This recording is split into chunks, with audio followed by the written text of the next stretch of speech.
একজন আমার কাছে সাক্ষাৎ করতে আসছিল, কথায় কথায় জিজ্ঞেস করলো যে আমি কি স্বাধীন। তো সে মিন করছে ভাগ্যের বিষয়টা আর কি। তো আমি তখন বললাম যে এইটার উত্তর দেওয়া 2-1 ঘন্টায় সম্ভব না। আপনার উত্তর দিতে গেলে আরও লাগবে না তর্ক বিতর্ক, মাঝখান দিয়ে কিছুই হবে না। আমি ওর চেয়ে এইটার উপরে একটা ভিডিও করব, আমি কি স্বাধীন। আসলে ভাগ্য ভাগ্য নিয়ে আমাদের একটা প্রশ্ন প্রায় মনে জাগে যে ভাগ্যেই যদি সব লেখা আছে, তাইলে গুনাহ করলে সাজা হবে কেন? একটা লোক যে গুনাহ করবে, সে যে ঘুষ খাবে কিংবা সে যে চুরি করবে, সেটা তো তার ভাগ্যেই লেখা আছে। আল্লাহ ওইভাবে তার ভাগ্যটা লিখে দিছেন, যার ফলে সে চুরি করতেছে বা ঘুষ খাচ্ছে। তাহলে দোষ তো আল্লাহর। ভাগ্য যদি আল্লাহ লিখতো যে সে খালি নামাজ পড়বে, তাহলে তো আর মিথ্যা কথা বলবে না, চুরি করবে না, তাহলে ও সে নামাজ পড়তো, মিথ্যা কথা বলতো না, চুরি করতো না। এরকম একটা চিন্তা ভাবনা মানুষের থাকে আর কি। তাইলে বিষয়টা কি? তাহলে আল্লাহ যে বিচার করবে, আল্লাহ বিচার করবে এটা ঠিক, আল্লাহ উদ্ধার করবে আর কি কিয়ামতের মাঠের থেকে মানুষদেরকে। যাই হোক,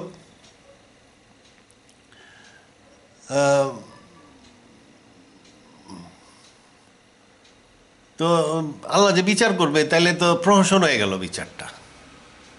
সেই ভাগ্য লিখছে, সেই মানুষকে চালাচ্ছে, মানুষের কোনো স্বাধীনতা নাই, ভাগ্য অনুযায়ী সে চলতে বাধ্য হচ্ছে।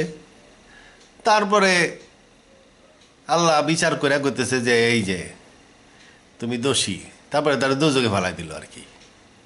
তাহলে বিচারটা একটা প্রহসন হয়ে গেল না? তা এইটাই আর কি আমি আলোচনা করব, জিনিসটা কি আসলে। তো জিনিসটা কি আসলে, জিনিসটা হলো কি, আসলে আমরা ভাগ্যকে ঠিক মতন বুঝি না। ভাগ্যকে মানুষ বুঝে না, একটা দুইটা হাদিস দিয়ে বুঝে ফেলাই দেয়। একটা দুইটা হাদিস, একটা দুইটা আয়াত দিয়ে বুঝে ফেলাই দিল, কিংবা কারোর কথা শুনে বুঝে ফেলাই দিল, তারপরে নানান রকমের প্রশ্ন মনের মধ্যে আসতে থাকে যে এইটা কি, ওইটা কি। তা এখন তাহলে কি করতে হবে? তাহলে কি করতে হবে? ভাগ্য বিষয়ক সমস্ত হাদিস এবং সমস্ত আয়াত একসাথে করতে হবে, একসাথে করতে হবে। এখন আল্লাহ আবার বুঝায় বুঝায় লেখে নাই কোরআন শরীফে, কারণ আল্লাহর উদ্দেশ্য বিশ্বাস করো। আল্লাহ প্রথমে করে দিয়েছে বিশ্বাস করো, বিশ্বাস করার পরে কোরআন পড়তে হবে আর কি।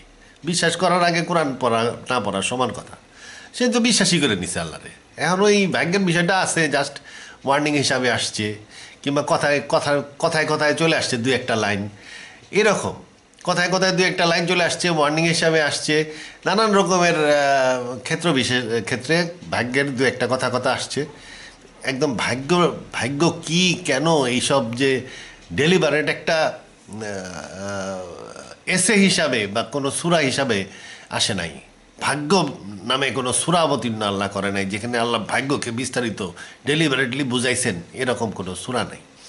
তাহলে আমরা কি বিভিন্ন জায়গায় বিটস অ্যান্ড পিসেস পাই, বিভিন্ন খণ্ড খণ্ড আকৃতিতে পাই, ওইগুলোকে আমরা সব জোগাড় করতে হবে।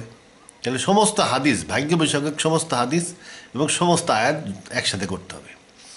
কইরা তারপরে দেখতে হবে যে কোনটা আগে কোনটা পরে। তাহলে আমি যখন কোনটা আগে পরে এইগুলাকে সাজাবো, সাজাইলে দেখা যাবে স্টোরি তৈরি হয়ে গেছে। সাজাইলে দেখা যাবে ভাগ্যের স্টোরি, পুরাপুরি স্টোরিটা তৈরি হয়ে গেছে এবং ভাগ্যটা ক্লিয়ার হয়ে গেছে যে ও এই জিনিস, তাইলে তো তোরের সাজা হয় উচিত। তখন বুঝবো, এখন বোঝা যাবে না। তাইলে পুরা জিনিসটা আমাদেরকে বোঝার জন্য স্টোরি বানাইতে হবে। তা আমি এই স্টোরি একটা বানাইছি, সমস্ত হাদিস এবং মানে আমি খুঁজে পাইতে যে হাদিসগুলা পাইছি আর খুঁজা টুজা যে আয়াতগুলা পাইছি, ওইগুলো একত্রিত করে সিকোয়েন্সুয়ালি সাজায় আমি জাস্ট লিঙ্কিং কথাবার্তা দুই একটা দিছি আর কি। আমার কথা নিজস্ব, আমার নিজস্ব কথা খুব একটা নাই, সবই আপনি দেখবেন হাদিস বা কোরআন থেকে আমি পরপর সাজায় বলে যাই, তাতেই হয়ে যায় আমার গবেষণা, মানে একটা জিনিস হয়ে যায়, থিওরি দাঁড়ায় যায় আর কি। তো এখন তাহলে আমি এটাই এখন আলোচনা করব, তাহলে বোঝা যাবে যে আসলে ভাগ্যটা কি। ভাগ্যটা কি এখন ভাগ্য কিন্তু ধর্মীয় বিষয় নাই আজকাল কিন্তু ভাগ্যটা এখন সায়েন্সের বিষয় হয়ে গেছে। সায়েন্সও কিন্তু বলতেছে যে এভরিথিং মানে সব কিছু fixed, initial configuration of the universe, মহাবিশ্বের লজ, ন্যাচারাল লজ এবং initial configuration of the universe যখন সেট হয়েছিল তারপরে সব কিছু ফিক্সড হয়ে গেছে, কারণ পার্টিকুলার ওয়েতে মহাবিশ্ব ইভলভ করছে এবং সব কিছুই ফিক্সড। ওই ন্যাচারাল, যেহেতু ন্যাচারাল ল ফিক্সড সেহেতু সব কিছু ফিক্সড। তো যাই হোক, ওই সায়েন্সের বিষয় তো আমরা জানলাম যে সায়েন্স তো এটাকে আজকাল সাপোর্ট করে যে ভাগ্য ফিক্সড। তো এখানে আমরা প্রথমে দেখতে হবে, হাদিস নিয়ে আমি আলোচনা করতেছি, ভাগ্য লেখা হয়েছিল কিসের মাধ্যমে। আমি ভাগ্য বিষয়ে আলোচনা শুরু করতেছি এখন। ভাগ্যটা লেখা হয়েছিল কিসের মাধ্যমে এটা প্রথম জানতে হবে। এটা একটা হাদিসে আছে, the first thing that was created by Allah was the pen. Allah যাহা প্রথম যাহা সৃষ্টি করে আছেন তাহা হইতেছে কলম। আল্লাহ কলম সৃষ্টি করছিলেন প্রথম। অনেকে বলে নূর মোহাম্মদ, অনেকে বলে কলম, তো দুইটাই প্রথম। হাদিসে আছে আল্লাহ যাহা প্রথম সৃষ্টি করিয়াছেন তাহা হইতেছে নূর, আমার নূর, যাহা প্রথম সৃষ্টি করিয়াছেন তাহা হইতেছে কলম, মানে দুইটাকেই প্রথম বলা হয়েছে। মানে তো কলম সৃষ্টি করছেন আল্লাহ প্রথম। Allah then order the pen to write. Allah এরপরে কলমকে বললেন লেখো। দ্য পেন আস্কড, কলম জিজ্ঞেস করলো কি লিখিব। আল্লাহ বলিলেন সকলের তকদির লেখো, ভাগ্য লেখো। কলম আদি হইতে অন্ত পর্যন্ত যাহা ঘটিবার সকলেই লিখিল, মানে সকলের ভাগ্য লিখিল। তার মানে আমাদের ভাগ্যটা লিখছে একটা কলমে। আল্লাহ অর্ডার দিছে, কলম ভাগ্য লিখে ফেলছে। এটা একটা অদ্ভুত কথা। একটা কলম, সেই কলম কেমনে লেখে? খালি কলম, এই কলমটা, এই যে আমার একটা কলম আছে মনে করেন, এই যে এখানে, এই কলম কি লিখতে পারবে নাকি? তাহলে এই কলমটা আল্লাহর কলমটা সাধারণ কলম না, এই কলম একলাই লেখে, অর্ডার দিলেই লেখে। আবার প্রশ্নও জিজ্ঞেস করে, কলম বলিল কি লিখিব। আল্লাহ বলিলেন সকলের তকদির লেখো। তখন কলম আদি হইতে অন্ত পর্যন্ত যাহা ঘটিবার সকলেই লিখিল। এইটুক বললে হাদিসটাকে উদ্ভট মনে হচ্ছে, আমরা বিশ্বাস করে নিই, কিন্তু যদি চিন্তা করি তাহলে মনে হবে একটা উদ্ভট কথা। তাইলে কলম সম্বন্ধে আমাদের আরও জানতে হবে। কোরআনের আয়াতে বলা হয়েছে হি হু টট দ্য পেন, এটা কোরআনের আয়াত। তিনি কলমকে শিখাইয়াছেন, আল্লাহ বিল কালাম, মানে কলমকে উনি শিখাইছেন। হি হু টট দ্য পেন, তার মানে এই যে অর্ডারটা দেওয়ার আগে, কারণ অশিক্ষিত কলম তো লিখতে পারবে না, কিছুই বুঝবে না। তাইলে এই যে অর্ডারটা দিছিল আল্লাহ যে সকলের তকদির লেখো, তার আগে আল্লাহ কিন্তু কলমরে শিখাইয়াছেন। আল্লামা বিল কালাম, হি হু টট দ্য পেন, তিনি কলমকে শিখাইয়াছেন। তাহলে আল্লাহ কলমরে শিখাইছে, মানে এই কলমরে কি শেখানো যাবে? এই কলমটাকে শিখানো, আল্লাহ কলমকে শিখাইছেন। তাহলে শিক্ষিত একটা কলম, খালি শিক্ষা তো না, আল্লামা ডিগ্রি প্রাপ্ত, মানে হায়েস্ট ডিগ্রি, এর উপরে আর কোনো ডিগ্রি নাই। আল্লামা বিল কলম, আল্লামা ডিগ্রি প্রাপ্ত কলম। তাই এই কলম রে বললো আর কলম সব লিখে ফেললো। আচ্ছা, কলমের সাথে কি আরও কিছু জড়িত আছে? তাহলে কলমের সাথে জড়িত জিনিসগুলো আমাদের জানতে হবে, তাহলে কলম সম্বন্ধে পুরো আইডিয়া করা যাবে না। কলম লিখছে কোথায়? কলম তার লেখছে হইল কোথায়? আমরা জানি লৌহ মাহফুজে লেখছে। এইটা হলো না, it is a glorious Quran in a disc set, মানে একটা সুরক্ষিত ফলকে লিখিত কোরআন। এটা একটা কোরআন যেটা সুরক্ষিত ফলকে লিখিত।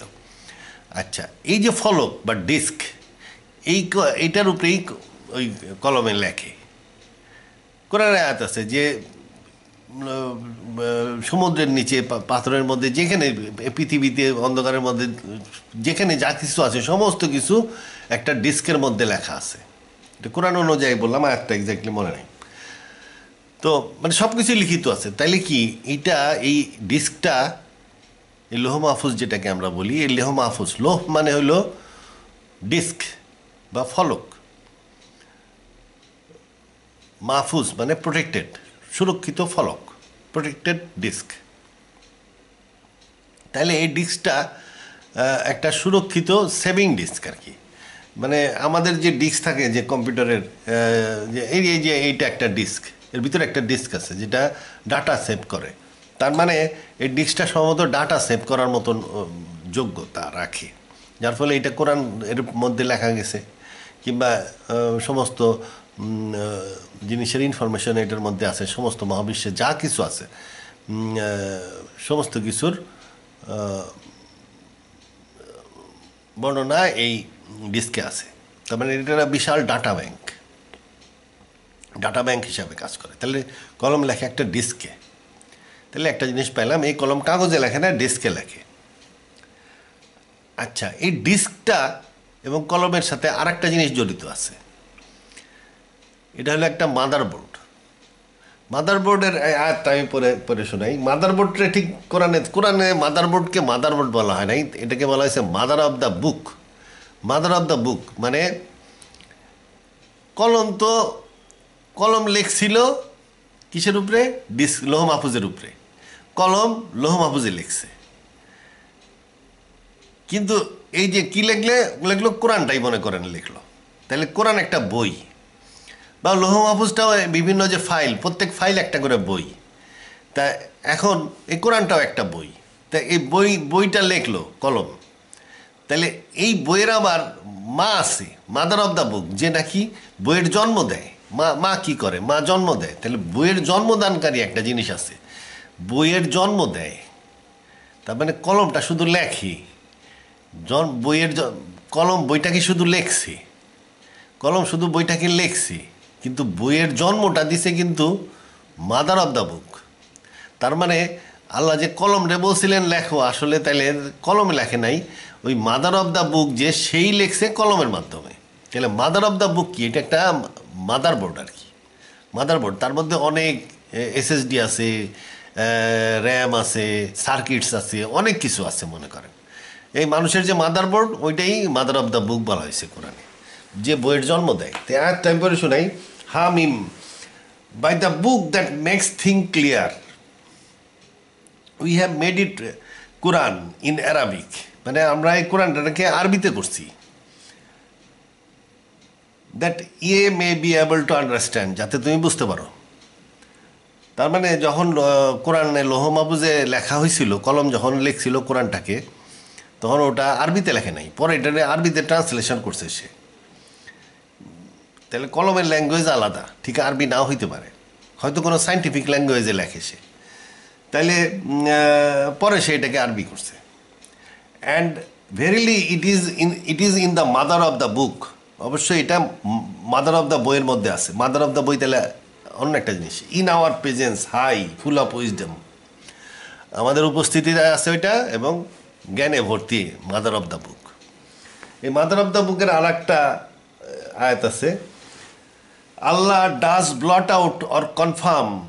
এখানে ব্লট আউট মানে ডিলিট করেন আর কি, অর কনফার্ম মানে সেভ করেন, হোয়াট হি প্লিজেস, তার যা ইচ্ছা হয়।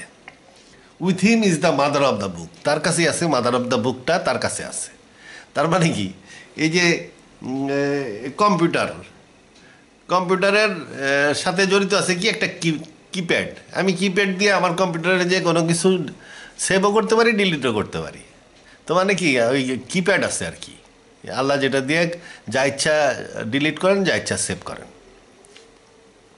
তার কাছে আছে মাদার অফ দ্য বুক। তাহলে এটা একটা মাদারবোর্ড টাইপের জিনিস আর কি।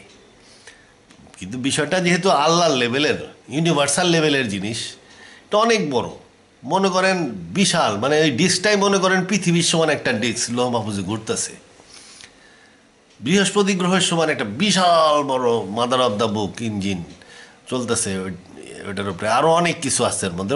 যেহেতু একটা ওই কম্পিউটার টাইপের জিনিস, ওর তো পাওয়ার সাপ্লাই লাগবে, ইলেকট্রিসিটি লাগবে, আরও কত কিছু লাগবে, সমস্ত বিশাল এক সিস্টেম আর কি এটা একটা। তার মানে কি, এই কলমটা আসলে কলম না, কলমটা ওই আগেকার দিনের মানুষকে বোঝানোর জন্য বলছিল। যখন কলমের সাথে জড়িত অন্যান্য আয়াতগুলো আমরা আলোচনা করলাম, তাতে দেখা গেল যে কলমটা লেখে একটা ডিস্কের মধ্যে, আবার দেখা গেল কলম আর ডিস্ক দুইটারই কন্ট্রোল করে একটা মাদারবোর্ড, যেটাকে কোরআনে মাদার অফ দ্য বুক বা বলা হয়েছে, যেটা বইয়ের জন্ম দেয়, যে কোনো প্রকার বইয়ের জন্ম দিতে পারে। আল্লাহ যদি বলে লেখো একটা ফিজিক্সের বই, ও ফিজিক্সের বই একটা লিখে দিবে। তাহলে এবং সেই বইতে কোনো ভুল থাকবে না। তা এই মাদার অফ দ্য বুক আর কি, সমস্ত জ্ঞান ওর মধ্যে আছে। তাই এবং সে লিখতে পারে, সেই চালায় ওই লৌহ মাহফুজার কলমটাকে, সেই চালায় এই মাদার অফ দ্য বুক, বইয়ের মা, যে বইয়ের জন্ম দেয়। তো মাদার বোর্ড আর কি, অতি জ্ঞানী মাদার বোর্ড। তাহলে মাদার বোর্ড আছে, কলম আছে, লৌহ মাহফুজ আছে, ডিস্ক আছে। মাদার বোর্ড আছে, কলম আছে, ডিস্ক আছে। আবার দেখা গেল যে কন্ট্রোল সিস্টেমও আছে, আল্লাহ ইচ্ছা করলে যা ইচ্ছা ডিলিট করতে পারেন, যা ইচ্ছা সেভও করতে পারেন। আচ্ছা, তাহলে সবই আছে। মনিটরটা কোথায়? মনিটর আছে না? তা এই যে আমরা যে মনিটর ব্যবহার করি, চাইনিজ মনিটর, 3,500 টাকা দিয়ে কিনছি, এরকম মনিটর না। এর কি হোলোগ্রাফিক প্রজেকশনের সিস্টেম আছে এটার। এই যেখানে ইচ্ছা প্রজেকশন করে দিতে পারে লেখা টেখা। এই যে একটা হাদিস আছে, তো একদিন ফেরেশতারা ওই আরাফে আজাজিল, মানে এখন শয়তান, ইবলিস হয়ে গেছে, তখন আজাজিল ছিলেন উনি, এখন হয়ে গেছে শয়তানের শয়তান। তা ইবলিস, এই ইবলিস ফেরেশতাদেরকে লেকচার দিচ্ছিলেন আর কি। উনি তো একজন হেড ফেরেশতা ছিলেন, তা লেকচার দিচ্ছিলেন। হঠাৎ করে এই লেকচারের মধ্যে হঠাৎ করে তাদের আরশের দিকে, আরফের উপরই তো আরশ, কাছেই, আরশের দিকে তাকায় দেখে লেখা উঠছে ওখানে যে শীঘ্রই একজনের উপরে যে আল্লাহর অবাধ্য হবে তার উপরে গজব নাজিল হবে, এই ধরনের অভিশাপ নাজিল হবে। হাদিসটা এখানে আছে লেখা।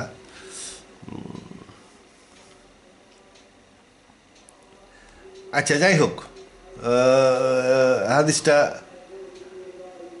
ওয়ান ডে, এই হাদিস এটা হলো, one day angels were listening to a talk of Azazil, casually they looked at the আরশের দিকে তাকাইলো, হঠাৎ এমনি তাকাইছে ফেরেশতারা।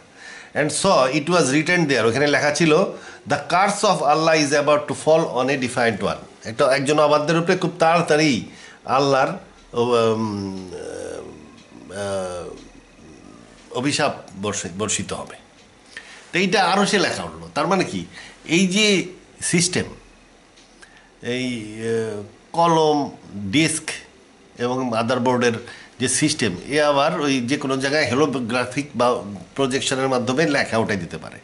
এই হঠাৎ করে আমার এই ওয়ালে দেখা গেল লেখা উঠছে, ওই উঠাই দিতে পারে, ওখান থেকে লেখা উঠছে, জাকারিয়া এত বক বক করিও না, মনে করেন এখান থেকে এটা লেখা উঠে গেলে আমি দেখলাম জাকারিয়া বক বক করিও না। এরকম ক্ষমতা মনে হয় আছে। এই হাদিস থেকে বোঝা যাচ্ছে যে হঠাৎ করে যে কোনো জায়গায় লেখা উঠাই দেওয়ার ক্ষমতা আছে, এবং তার নিজস্ব মনিটরও থাকতে পারে, অন্যান্য ডিসপ্লে সিস্টেমও আছে। কারণ কোরআন থেকে আমরা জানি যে অনেক লেখক ফেরেশতা আছে। এই লেখক ফেরেশতারা ওই লৌহ মাহফুজের আশেপাশে বসে বসে লেখে। তার যে ফেরেশতা ওই ডাটার থেকে লিখতে পারে, তারা খুব জ্ঞানী ফেরেশতা। আমি একটা মূর্খ লোকরে আইনা একটা কম্পিউটারের পাশে বসাই দিলে তো ওখান থেকে সে জিনিসপত্র বাইর করে লিখতে পারবে না। তার কম্পিউটারের জ্ঞান লাগবে, ফাইল টাইল হ্যান্ডেলিং করা জানতে হবে, তারপরে আমি যা লিখছি সেটা বুঝতে হবে, তারপরে ওখান থেকে কিছু কিছু ইম্পর্টেন্ট জিনিস যেগুলো দরকার সেগুলো এক্সট্রাক্ট করে লেখার যোগ্যতা থাকতে হবে। তাহলে এই যে ফেরেশতাগুলো অত্যাধিক জ্ঞানী ফেরেশতা। তো ওখানে লেখক ফেরেশতা আছে আরো, এটা কোরআনে আছে, স্ক্রাইব অ্যাঞ্জেলস, কোরআনে উল্লেখ আছে এই অ্যাঞ্জেলের কথা। এই লেখক ফেরেশতা এনে কী করে, এই ডাটাটা পাস করে। ওটা ওই লৌহ মাহফুজের সাথে ডাইরেক্ট ওয়্যার কানেকশান করে দেওয়া যেতে পারতো, কিন্তু এটা করা হয় নাই সম্ভবত ওই প্রোটেকশানের জন্য। এটা তো প্রোটেক্টেড, এটাকে ওই ভাইরাস টাইরাস যেন না ঢোকে, কারণ ইবলিস তো নিচ থেকে সবসময় ষড়যন্ত্র করার তালে আছে। যেন ভাইরাস টাইরাস সে না ঢুকেতে পারে, এই জন্য ওইটাকে স্ট্যান্ড অ্যালোন কম্পিউটার করে রাখছে। যাই হোক, ওটা আসতেছি পরে। তো এই জন্য লেখক ফেরেস্তার মাধ্যমে কাজ করা হয়, কোনো ডাইরেক্ট কানেকশান ওই লৌহ মাহফুজের সাথে নাই। ওটা আরশে অবস্থিত, আরশ, আরশ মহাবিশ্বের বাইরে আরশ। তো এটা আরশে এটার অবস্থান। তাহলে এই যে এই যে কলম, এটার সাথে কিন্তু আল্লাহ প্রোগ্রামও তৈরি করছিলেন। এটাও হাদিসে আছে। Prophet said, the first thing Allah created is my soul. Allah প্রথম সৃষ্টি করছেন রসুলের আত্মা। And the first thing Allah created is the pen. প্রথম সৃষ্টি করছিলেন কলম। And the first thing Allah created is the intellect. Intellect, বুদ্ধি। এই যে ইন্টালেক্ট, কলম তৈরি করলেন, তারপরে ইন্টালেক্ট তৈরি করলেন। ওই দুইটাই ফার্স্ট থিং। তাহলে কলমের সাথে ইন্টেলেক্ট জড়িত। ইন্টেলেক্ট মানে হলো এই কলমের প্রোগ্রাম, বা ওই মাদার অফ দ্য বুকের প্রোগ্রাম, বা ওইটা একটা সিস্টেম। মনে করলাম কলম, লৌহ মাহফুজ এবং মাদার অফ দ্য বুক বা মাদার বোর্ড, এই তিনটার সমন্বয়ে যে কম্পিউটারটা তৈরি হইল, এই কম্পিউটারের একটা নাম দিই। নাম দিলাম মনে করেন সিসি, কম্পিউটার অফ ক্রিয়েশনস। তাহলে সিসি নাম দিলাম, সিসি। সিসি মানে কি? তাহলে সিসি মানে হলো কলম, লৌহ মাহফুজ এবং মাদার অফ দ্য বুক বা মাদার বোর্ডের সমন্বয়ে যে সিস্টেমটা গঠিত, এই সিস্টেমটার নাম দিলাম আমরা সিসি। সিসি অ্যাব্রিভিয়েশন ফুল করলে হইতেছে কম্পিউটার অফ ক্রিয়েশনস। আল্লাহ সৃষ্টি জগতের জন্য যে কম্পিউটারটা বানাইছে সেটাকে আমরা সিসি বলতেছি, কম্পিউটার ফর দ্য ক্রিয়েশনস আর কম্পিউটার অফ ক্রিয়েশনস, আর computer to run the creations. আচ্ছা, তাহলে এটার তাহলে প্রোগ্রামও ছিল, প্রোগ্রাম ছিল। এরপরে আর কি ছিল? আর একটা হাদিস আছে এর ভিতরে, এটা বুখারী মুসলিমে আছে। After creation Allah wrote in the nearest book in his আরশ, surely my mercy prevails over my wrath. আমার দয়া আমার রেথের চেতে, রাগের চেতে বেশি। তার মানে কি? এটা লেখলো কেন? ওখানে লৌহ মাহফুজে ওই এই কথাটা লেখার মানে কি? এই কথাটা দয়া বেশি আমার, আল্লাহ বলতেছে আমার দয়া বেশি, রাগ কম। এটা লৌহ মাহফুজে কেন লিখলো? তার মানে এটা একটা পলিসি হিসাবে দেওয়া হইলো। যখন পারমোটেশন কম্বিনেশন করে ওই যে ফেট টেট সব কিছু বাইর করছে সে, কিংবা অন্য কোনো কাজ করার সময়, জীবজন্তুর বিষয়ে বিভিন্ন রকম কাজ করার সময় ওর সবসময় মনে রাখে যে আল্লাহ দয়ালু, আল্লাহর দয়া বেশি। অতএব ওই অনেক কিছু সে ওইভাবে, প্রোগ্রামটা ওইভাবে চলে আর কি। এটা পলিসি হিসাবে দেওয়া। আর ইন্টেলেক্ট তো প্রথমে সৃষ্টি করা হয়েছে, এটা বলাই হয়েছে। আচ্ছা, তাইলে তারপরে দেখেন এই যে কোরআনে দেখেন কিছু কিছু আলফাবেট পাওয়া যায়, আলিফ লাম মিম। এগুলো কি? এর কোনো অর্থ নাই। আলিফ লাম মিম, এটা কোরআনে বলছে আলিফ লাম মিম রা, these are the science of the বুক। বইয়ের চিহ্ন, সায়েন্স অফ দ্য বুক, বা আয়াত, বইয়ের আয়াত, মানে বইয়ের আয়াত। এটা মানুষের জন্য না, বইয়ের আয়াত মানে সায়েন্স। মানে এটা কি ওই আলিফ লাম মিম রা, এগুলো যে ওটা তো কম্পিউটার, তো ওর বিভিন্ন ডিপার্টমেন্ট আছে মনে হয়, ফাইল সাজানো, ফাইল ইনক্রিপশন হইতে পারে না। আমরা যেমন একটা ফাইলকে সেভ করার সময় নাম দিই, এটা নাম দিয়ে ফাইলকে সেভ করতে হয় কম্পিউটারে। সম্ভবত এই যে আলিফ লাম মিম রা, এগুলো ওই বিভিন্ন ফোল্ডারের নাম বা ফাইলের নাম, যেটার মধ্যে ওই জিনিসগুলা কোরআনের এই সূরাগুলা সেভ করা ছিল, ওইটার সিম্বল এগুলো সম্ভবত। তারপরে দেখেন এই যে কোরআনের মধ্যে দেখবেন না 19-এর একটা চক্কর আছে, অনেক কিছু আছে 19 দ্বারা বিভাজ্য। তার মানে কি? এটা যেহেতু লৌহ মাহফুজ একটা কম্পিউটারের মধ্যে লেখা হয়েছিল, এই জন্য অটোমেটিক্যালি কিছু কিছু জিনিস 19 দ্বারা বিভাজ্য হয়ে গেছে। তার মানে কি? এই কম্পিউটারটা যে আমাদের যেমন কম্পিউটার যেগুলো মানুষের তৈরি কম্পিউটার বাইনারিতে কাজ করে 0 and 1, আর ওই লৌহ মাহফুজ আল্লাহর তৈরি কম্পিউটার এটা আরও অনেক কিছু নিয়ে কাজ করে। 0 1 নিয়ে কাজ করে, তো আরও অনেক ফিগার নিয়ে কাজ করে। হয়তো আমাদের মতন নিউমেরিক্যাল ওটা সে ব্যবহারই করে না, অন্য ধরনের নিউমেরিক্যাল ব্যবহার করে। এর মধ্যে একটা হলো 19, এমন একটা জিনিস প্রোগ্রামের মধ্যে যে ওটা অটোমেটিক্যালি যা করে সে ওই 19 এবং আরও কিছু কিছু জিনিস দিয়ে অটোমেটিক্যালি বিভাজ্য হয়ে যায়। এই জন্য কোরআন যে লেখছে লৌহ মাহফুজে, কলমে কোরআন লেখছে যখন, তখন এটি বিভাজ্য হয়ে গেছে এভাবে। আচ্ছা, কলম কোরআন লেখছে আমরা বলতেছি আর কি। কোরআনটা কিন্তু আল্লাহর এডিট করছেন, ওই যে বললেন যে উনি যা ইচ্ছা ডিলিট করেন, যা ইচ্ছা সেভ করেন, এটা তো আয়াতে আসছে। কোরআনটা আসলে লেখা হয়েছিল ওই রসুলুল্লাহর ভাগ্য যখন লেখা হয়েছিল, ওই কলম, আল্লাহ বলেন সকলের তকদির লেখক, কলম আদি হয়তো অন্তপন্ত মানে সমস্ত মানুষের তকদির লিখে ফেললো। তাই তো রসুলের তকদির যখন লেখছে তখন তকদিরের সাথে ওই আয়াতগুলা লিখছে। এই আয়াতগুলা হয়তো কলম নিজে লিখছে আল্লাহর পক্ষ থেকে, কিংবা কিছু কিছু জিনিস আল্লাহ পরে এডিট করছে, কিংবা ওইটা রসুলের মানসিকতার উপরে ওইটা আয়াতটা উঠে আসছে।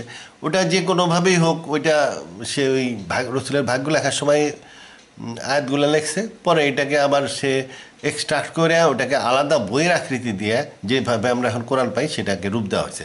আমি এইটা এই সম্বন্ধে এই যে কোরআনের লেখক পরিচিতি নামে আমার একটা ভিডিও আছে, ওইটা দেখলে এই বিষয়ে জানতে পারবেন। কোরআনের লেখক পরিচিতি আমার ভিডিও, আমার ইউটিউব চ্যানেলে গেলে ওই ভিডিওটা পাবেন, কোরআনের লেখক পরিচিতি। তো ওই কলম কীভাবে কোরআনটাকে লেখছে এটার বিস্তারিত আলোচনা আমি করছি ওখানে। তো এখানে আমি অত আলোচনা করবো না ওই বিষয়ে। তাইলে আমরা দেখলাম একটা কম্পিউটার আমাদের ভাগ্যটা লেখছে। এটার কথা বাইবেলে উল্লেখ আছে, the sixth angel blew the trumpet, then I heard a voice calling from the corner of the golden altar before God. Golden altar, সোনালি আলতার, বিফোর গড, এইটা হইতেছে আলতার মানে কি বেদি আর কি, বিফোর গড। ওখান থেকে ওইটার কর্নার থেকে শব্দটা আসলো।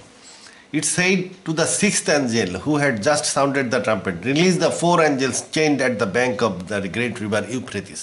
চার ফেরেশতারে ছাড়ো, মানে এটা ওই বিভিন্ন আযাবের কথা বর্ণনা করছে। তাহলে শব্দটা আসলো কোন থেকে? আল্লাহর সামনে যে গোল্ডেন আলতার আছে তার কর্নার থেকে শব্দটা বেরেল এবং সে দিকে অর্ডারটা আসলো। তার মানে কি এটাকে গোল্ডেন আলতার বলা হয়েছে মনে হয় বাইবেলে। তা যাই হোক, বাইবেল অত ইম্পর্টেন্ট আমরা দিয়ে আলোচনা করতেছি না। তা এখন আমরা বুঝলাম আল্লাহর একটা কম্পিউটার আছে, যেটা আমরা বলতেছি সিসি। সিসির মূল এই কম্পোনেন্টস কি?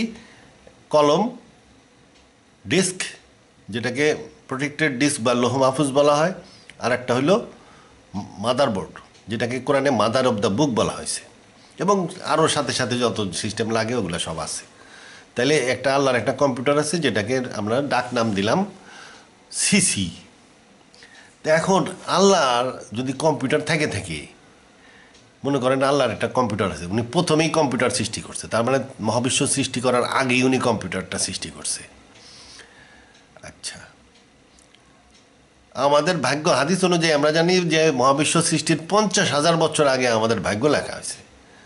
ভাগ্য যদি 50,000 বছর আগে লেখা হয়ে থাকে, তাইলে ভাগ্য লেখারও অনেক আগে এই সিসি তৈরি করা হয়েছিল। সিসি, এই কম্পিউটার, এই সিসিটাকে তৈরি করা হয়েছিল ভাগ্য লেখারও অনেক আগে। মনে করেন আরও 50,000 বছর আগে আল্লাহ এটা বানাইছিল। ওই কম্পিউটারের মধ্যে সে বিভিন্ন প্রোগ্রাম ঢুকায় ওইটাকে একদম ঠিকঠাক করে ওটা শিখাইছে। হি হু টট দ্য পেন, কলমটারে শিখাইয়া তারপরে ওই একটা শিখানোর একটা স্টেজে সে ভাগ্য লিখতে বলছিল মানুষের। তাইলে এখন আল্লাহর যেহেতু একটা কম্পিউটার আছে, উনি প্রথম কাজ শুরু করছে কম্পিউটার দিয়ে, তাইলে উনি কি করতে পারে? একটা ইঞ্জিনিয়ার যখন একটা বড় বিল্ডিং বানায়, মনে করেন পৃথিবীতে যে মানুষ মনে করেন 14 তলা একটা বিল্ডিং বানাবে, সে কী করে? প্রথমে ওই পুরা ডিজাইনটা তৈরি করে কম্পিউটারের মধ্যে। আজকালকার ইঞ্জিনিয়াররা মনে করেন 50 তলা বিল্ডিং বানাবে, পুরা বিল্ডিংটা দেখবেন কম্পিউটারের মধ্যে সে আগে বানাইছে। ওরা বড় বড় ইঞ্জিনিয়াররা কম্পিউটারের মধ্যে পুরা বিল্ডিংটা বানাবে, এবং ওর মধ্যে রড কীভাবে যাবে, শুধু দেখবেন রডের ডিজাইন ওর মধ্যে আছে।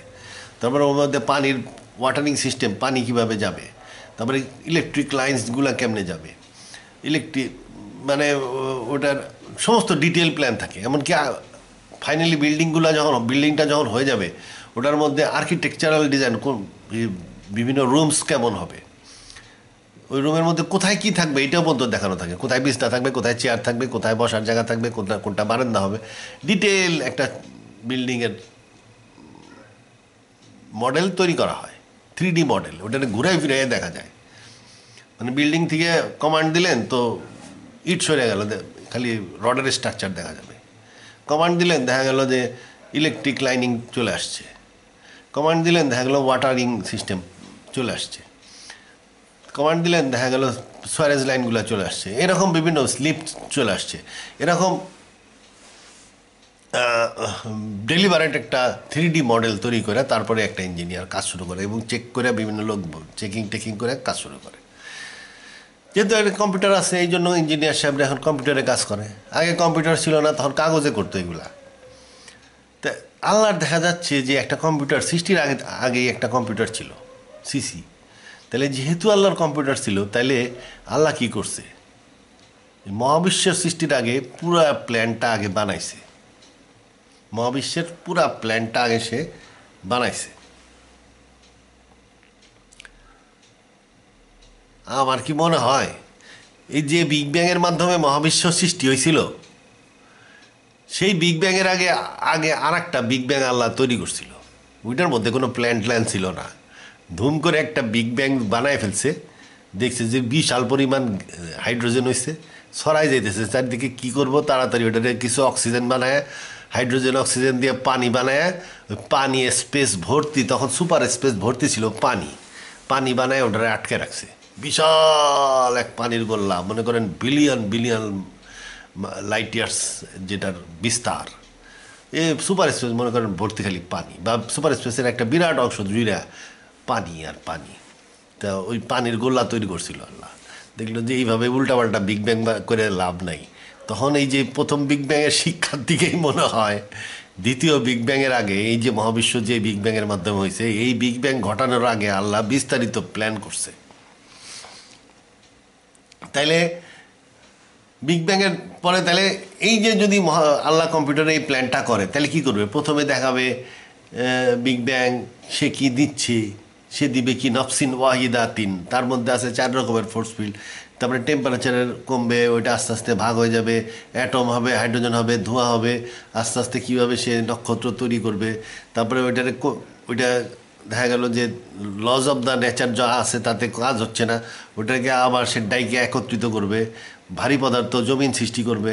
একটা পর্যায়ে সে আবার বিগ বাউন্সের মাধ্যমে আবার এটাকে 27 স্তর আসমান বানায় ছড়াই দিবে, এবং এই আসমানের মাধ্যমে সে মহাবিশ্বের এক্সপানশনকে ব্যালেন্স করে দিবে। ব্যালেন্স করে আস্তে আস্তে মহাবিশ্বটা সম্প্রসারিত হবে। তারপরে একসময় সংকুচিত হবে, যেদিন আমি আসমানকে লিখিত কাগজের ন্যায় জড়াইয়া গোটাইব। তারপরে কিয়ামত পর্যন্ত এই পুরা ডিজাইনটা সে ওই কম্পিউটারে বানাবে। এটা নর্মাল। কম্পিউটারে যেহেতু তার কম্পিউটার ছিল, সে কাজ শুরু হওয়ার আগে অবশ্যই এইটা কম্পিউটারে পুরা মহাবিশ্বের রিভলিউশনটা সে কম্পিউটারে বানাইছে। আল্লাহর জ্ঞানের লেভেলটা চিন্তা করতে হবে। যে আল্লাহ গাছের পাতা তৈরি করছে, যে আল্লাহ ড্রেনের মধ্যে হেলিকপ্টার তৈরি করে, হেলিকপ্টারের চেয়ে 1000 গুণ উন্নত মশা, লক্ষ লক্ষ একটা হেলিকপ্টারের চেয়ে যে ড্যাডে করে আকাশ দিয়ে উড়ে যায়, এর চাইতে লক্ষ লক্ষ গুণ বেশি উন্নত একটা মশা উনি ড্রেনে তৈরি করেন। সেটা নিজেই খায়, নিজেই বাইসে থাকে, নিজেই আবার রিপ্রোডাকশন করে নতুন হেলিকপ্টার বানায় থুয়ে তারপরে মরে। এই যে হেলিকপ্টার, সে জীবাণু অস্ত্র নিয়ে যায়, উইরে আসতেছে, রাত্রের বেলা কিছু দেখে না, হিট সিকিং, তারপরে ডার্কনেস সিকিং একটা ক্রিয়েচার, পুরা এরকম একটা মশার মতন একটা জিনিস যদি কোনো আর্মি বানাইতে পারে, সে পুরা পৃথিবী দখল করে ফেলবে। জীবাণু অস্ত্র দিয়ে দেখা গেল যে শত্রুপক্ষের সমস্ত শত্রু মেরে ফেলছে মশা দিয়া, জীবাণু অস্ত্র। এই যে আল্লাহর যে মশা, এগুলো কী গেছে, সে কামড় দিল একজনে, দেখা গেল যে চিকুনগুনিয়া হয়ে গেল কিংবা ডেঙ্গু হয়ে গেল। তো এইরকম এটাকে আরও ডেঞ্জারাস অসুখ দিয়েও পাঠানো যেতে পারে। বায়োলজিক্যাল উইপন নিয়ে আসে উড়ে চলে যাচ্ছে একটা হেলিকপ্টার, উড়ে যায়, একজনের কামড় দিয়ে দিল।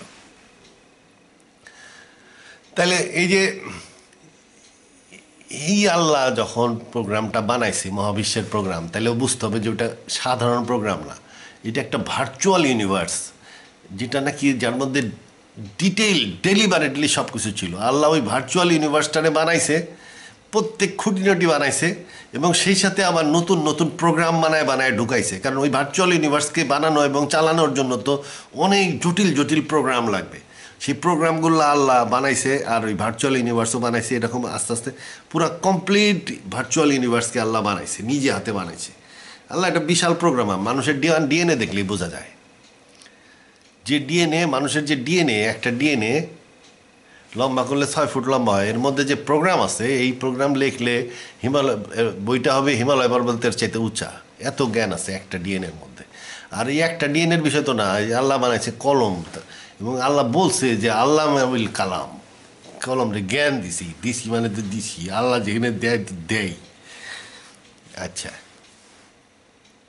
তা এই ভার্চুয়াল ইউনিভার্স বানাইছে, প্রোগ্রাম ডেভেলপ করছে, আবার বানাইছে প্রোগ্রাম এরকম পুরা বানায় ওটাকে পুরা একটা ডাইনামিক ভার্চুয়াল ইউনিভার্স বানায় ফেলছে। ডাইনামিক মানে এটা টাইম লাইনের উপরে আপনি যে কোনো পয়েন্টে যদি চাপ দেন, মনে করলেন 2019 12 সেপ্টেম্বর 2019, তার মানে ইউনিভার্স ওই সময় যেরকম সেরকম তো আপনি দেখতে পারবেন সামনে, পুরা ইউনিভার্সটা আপনি সামনে দেখতে পারবেন টেলিস্কোপ, ছোটো আকৃতিতে।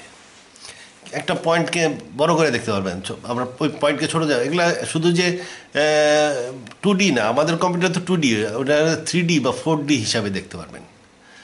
আরও যদি ডি থাকে সেই ডি অনুযায়ী দেখতে পারবেন। ওটা মানে পুরা ইউনিভার্সের ডিটেল প্ল্যানিং আল্লাহ বানাইছে উইথ প্রোগ্রামস এবং রানিং প্রোগ্রাম, মানে ডাইনামিক ভার্চুয়াল ইউনিভার্স আল্লাহ বানাইছে।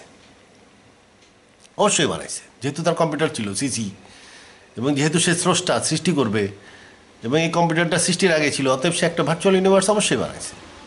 আচ্ছা, ভার্চুয়াল ইউনিভার্সকে যদি বানায় থাকে, ডাইনামিক ভার্চুয়াল ইউনিভার্স যদি বানায় থাকে, ওর মাধ্যমে সে কলমকে শিখাইছে আর কি। তাইলে এই ভার্চুয়াল ইউনিভার্সের মধ্যে মানুষও নিশ্চয়ই বানাইছে।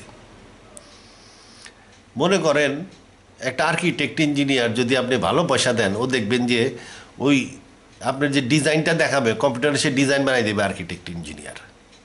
আর আগেকার দিনের ওই যে ছোটো কাগজ দিয়ে মডেলও বানাইতো। এখনকার আর্কিটেক্ট ইঞ্জিনিয়াররা দেখবেন কম্পিউটার দিয়ে আপনার পুরা ঘুরায় ফিরে দেখা যায় এরকম ডিজাইনার বানাই দিল। তারপর ওর মধ্যে দেখবেন যে কোথায় খাট, কোথায় পালং, কোথায় কি হবে, চেয়ার টেয়ার, ডাইনিং টেবিল, সমস্ত জায়গা সে দেখাই দিবে। এমনকি ওর মধ্যে দিয়ে একটা লোক হাইটে গেলে কেমন লাগবে ওটাও সে দেখাইতে পারবে। তাইলে এই যে লোকটাকে আমাদের ইঞ্জিনিয়াররা, আর্কিটেক্ট ইঞ্জিনিয়াররাই একটা যখন বিল্ডিংয়ের ডিজাইন আপনি বানাই দিতেছেন, ওর মধ্যে দেয় লোক হাইটে যাওয়া সে দেখাই দিচ্ছে, বাচ্চা কাচ্চাদের খেলার জায়গায় বাচ্চা কাচ্চারা খেলতেছে ওইটাও দেখাচ্ছে। এটা যদি আমাদের ইঞ্জিনিয়াররা করতে পারে, ওই বাচ্চা কাচ্চাদের তো বুদ্ধি নাই, ওটার ছবি ছাড়া আর কিছুই না। কিন্তু আল্লাহর তো বিশাল বুদ্ধি। তাহলে ওইখানে ওই ভার্চুয়াল ইউনিভার্সের মধ্যে মানুষও উনি ঢুকাইছিলেন। তাহলে ওই ভার্চুয়াল ইউনিভার্সে ভার্চুয়াল পৃথিবী ছিল, এবং ভার্চুয়াল পৃথিবীতে উনি ভার্চুয়াল মানুষ ঢুকাইছিলেন। এবং আদম থেকে শুরু করে ক্রমান্বয়ে এই টাইম স্কেলের উপরে এই মানুষগুলো আস্তে আস্তে পৃথিবীতে আসতেছে যাইতেছে, বিভিন্ন ঘটনা ঘটতেছে, পুরা মানুষের ঘটনা। ওই মানুষের বিভিন্ন যে একটা লোক জন্ম নিচ্ছে, বড় হচ্ছে, কি করতেছে, সমস্ত কিছু সে ওই ওই ওই ভার্চুয়াল লাইফে সে করছে। তার মানে আমাদের একটা ভার্চুয়াল লাইফ ছিল ওখানে। তার মানে ভার্চুয়াল ইউনিভার্সের মধ্যে ভার্চুয়াল আর্থ পৃথিবী ছিল, ওই ভার্চুয়াল পৃথিবীর মধ্যে ভার্চুয়াল হিউম্যান ছিল। আচ্ছা, এই ভার্চুয়াল হিউম্যান আল্লাহ কীভাবে বানাইছিলেন, এটি ইম্পর্টেন্ট। আল্লাহ কিন্তু ভার্চুয়াল হিউম্যানকে প্রায় রিয়েল হিসাবে বানাইছিলেন, প্রায় রিয়েল। আমার যে দেহ, এখন যে আমার দেহ আছে, এটা কি আসলে? এটা আসলে একটা জিনোম এক্সপ্রেশন। আমার যে জিনোম কোড 46 ক্রোমোজোমের যে জিনোম কোডটা ছিল, সেটার এক্সপ্রেশনটাই হইতেছে আমার এই বডি। তাহলে এই 46 ক্রোমোজোমের যে জিনোম কোড, এটা একটা কোড, প্রোগ্রাম। তাহলে আমি কি এক্সপ্রেশন অফ এ প্রোগ্রাম, আমি একটা প্রোগ্রাম। এই প্রোগ্রামটাকে ফিল আপ করা হয়েছে ম্যাটার দিয়ে ফিল আপ করা হয়েছে।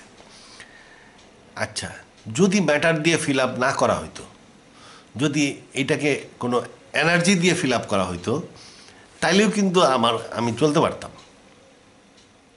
এখানে প্রবলেম হলো শুধু ব্রেনে। মানুষের ব্রেনটা আলাদাভাবে আল্লাহ দিচ্ছে, এটাও কোরআন শরীফে আছে এক অন্য আয়াতে, ওটা আমি বিস্তারিত বর্ণনায় যাব না। আল্লাহ বলছে যে তোমাদেরকে উনি ডিএনএ দিয়ে আবার সৃষ্টি করবেন, যেন so that you can remember, তোমরা যেন স্মরণ করতে পারো।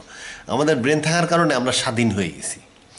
মনে করেন আমাকে যদি ভার্চুয়ালি তৈরি করতে হয়, তাহলে আমার ব্রেনকে রিপ্লেস করতে হবে একটা কম্পিউটার দিয়ে। আচ্ছা, মনে করেন লৌহ মাহফুজের মতন বা সিসির মতন একটা অতি উন্নত কম্পিউটার আমার ব্রেনের কাজটা করে দিচ্ছে। মনে করেন কোনো ওয়্যারলেস লিঙ্ক আছে এর মধ্যে আর কি, রিমোট লিঙ্ক আছে এবং সে ব্রেনের কাজ করতেছে। যদি সে ব্রেনের কাজটা করে দেয় তাহলে আমি পুরাপুরি আমি হইতে পারবো, কারণ সে তখন এনার্জাইজ করতে পারবে আমার প্রোগ্রাম অনুযায়ী, আমার জিনোম কোড অনুযায়ী আমার দেহকে ভার্চুয়ালি তৈরি করতে পারবে। এবং প্রত্যেকটা ভেইন, প্রত্যেকটা নার্ভ, প্রত্যেকটা জিনিস সে একইভাবে তৈরি করতে পারবে জিনোমের মধ্যে। এটা তো আমার মোষ এরকম দাঁড়িয়ে চামড়া এরকম, কারণ আমার জিনোম কোডের কারণে। ওই কোডের থেকেই সে আমার পুরা বডি, পুরা জাকারিয়ার মতন একটা ভার্চুয়াল জাকারিয়াকে সে তৈরি করতে পারবে। এবং তার উপরে কি ছিল, মানুষ কিন্তু, আমরা যদিও নফস সম্বন্ধে জানি না, আমাদের আত্মা আছে, নফস আছে। নফস মানে আত্মা। আমাদের নফস কি, combination of unknown force field, বিভিন্ন রকমের অজানা ফোর্স ফিল্ডের সমন্বয়ে মানুষের আত্মা গঠিত। আর এই ফোর্স ফিল্ড আর রু একই জিনিস। একটা এলিমেন্টারি ফোর্স ফিল্ডকে বলা হয় রু, আর একটা কম্পোজিট ফোর্স ফিল্ড, মানে কতগুলা রু মিলে যদি একটা ফোর্স ফিল্ড একটা যদি সিস্টেম তৈরি করে তাকে বলা হয় নবস। কয়েকটা ফোর্স ফিল্ড বা রু মিলে যদি একটা সিস্টেম তৈরি করে তাকে বলা হয় নবস। তাহলে নবস কি, একটা কম্পোজিট সোল, যেটা অনেকগুলো অজানা ফোর্স ফিল্ডের মাধ্যমে তৈরি। তা আমার শরীর ফোর্স ফিল্ডের তৈরি। তো এই ফোর্স ফিল্ডের মধ্যে কি বিভিন্ন রকমের ইলেকট্রিক যে কম্পিউটারের যে ইলেকট্রিসিটিতে সব কিছু চালায়, ইনফরমেশন গেইন করে এবং পাস করে, এইগুলা সম্ভব আমার নফসের উপরে, আমার জিনোম কোড অনুযায়ী আমার ভার্চুয়াল বডি তৈরি করা সম্ভব। আমার নফসের উপরে জিনোম কোড অনুযায়ী আমার ভার্চুয়াল বডি তৈরি করা সম্ভব। এবং ওই ভার্চুয়াল আমি কিন্তু ঠিক হুবহু আমিই হব। আমার শুধু ম্যাটেরিয়াল মাংস, হাড্ডি মাংস থাকবে না, কিন্তু আমার চিন্তা, চেতনা, অনুভূতিতে সর্বক্ষেত্রে আমি ঠিক জাকারিয়াই হব। কারণ আমার যে ফিজিক্যাল বডি, এই ফিজিক্যাল বডি তো আসলে কি, আসলে আমি যে চিন্তা ভাবনা করতেছি, দেখতেছি, শুনতেছি, ভাবতেছি, এগুলো সব কিন্তু ভার্চুয়ালি করতেছি আমরা, ইলেকট্রিসিটির মাধ্যমে হচ্ছে। আমি যে দেখতেছি ভার্চুয়াল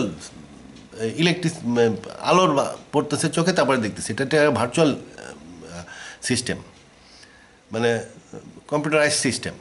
আমার অনুভূতি কম্পিউটারাইজড, ব্রেন একটা কম্পিউটারের মতন কাজ করে এখানে। তাইলে আমার মাংসর মাধ্যমে এটা আমি এই জিনিসগুলোকে হোল্ড করতেছে। কিন্তু যদি আমার সাপোর্ট থাকে, সিসি যদি সাপোর্ট দেয়, তাহলে আমার এই নফসের উপরে আমার ভার্চুয়াল বডি ডিএনএ কোড অনুযায়ী তৈরি করা সম্ভব। এবং সেই ভার্চুয়াল জাকারিয়া আর এই যে ম্যাটেরিয়াল জাকারিয়া একই হবে। আচ্ছা, তাই ম্যাটেরিয়াল জাকারিয়া, এই জাকারিয়ার একটা জিনিস বেশি আছে, যেটা হলো ব্রেন। এটা আল্লাহ কোরআনে বলছে, তিনি তোমাদেরকে পুনরায় সৃষ্টি করবেন যে মাটির থেকে ডিএনএ দিয়ে, মানে কিয়ামতের দিন যেন, so that you can remember. মানে ওখানে আমার একটা ব্রেনটাই হলো এখানে ইম্পর্টেন্ট। ম্যাটেরিয়াল বডি দরকার হয় ব্রেনের জন্য। আমার আলাদা ব্রেন আছে যেখানে আমার অতীত, বর্তমান, অতীত স্মরণ আছে, জ্ঞান আছে। এটা আমার লৌহ মাহফুজ হিসাবে কাজ করতেছে।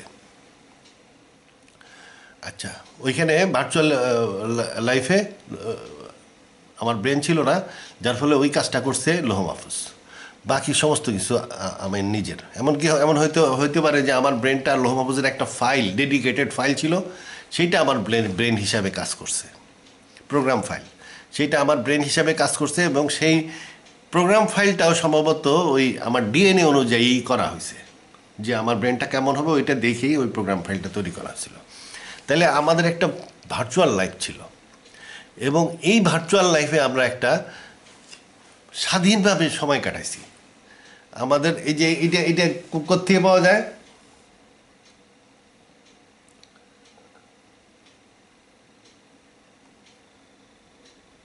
এই যে ইয়ে আছে, কোরআনে বলা হয়েছে যে, এই যে আয়াতটা দেখেন,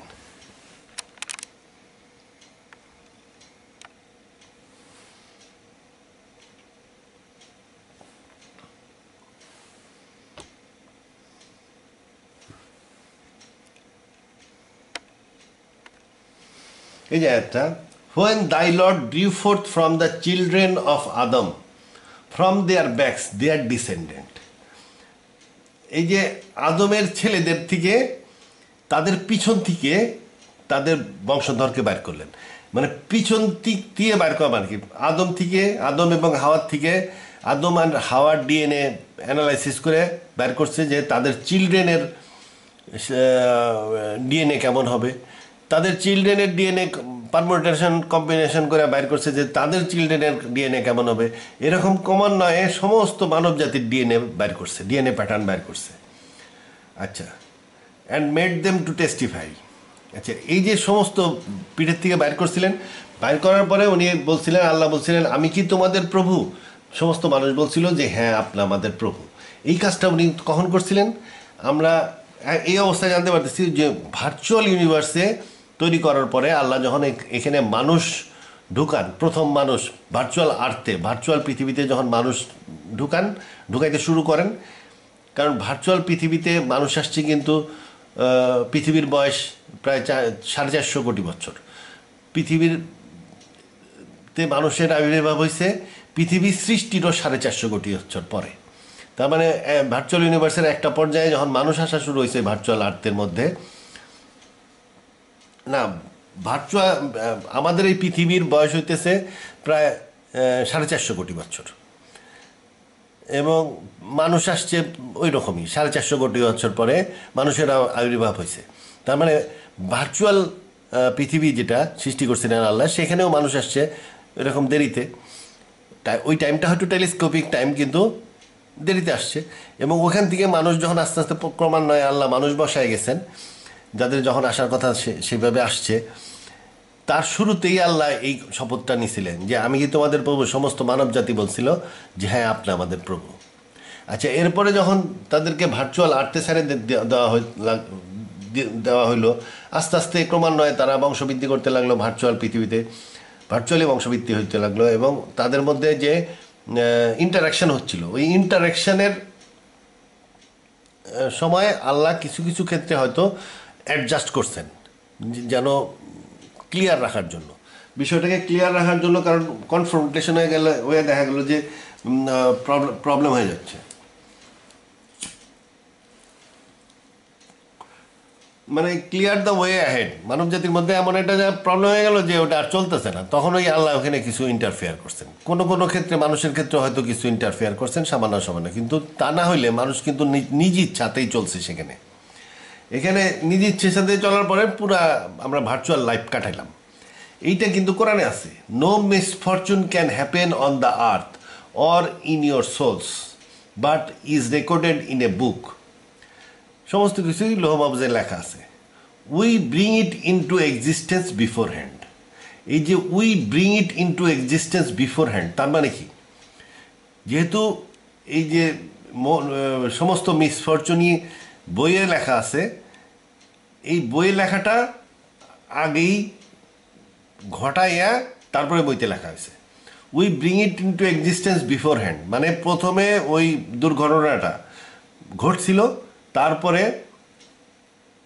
বইতে লেখা হয়েছিল।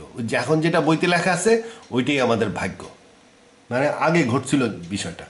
No misfortune can happen on the earth or on your soul but is recorded in a বুক।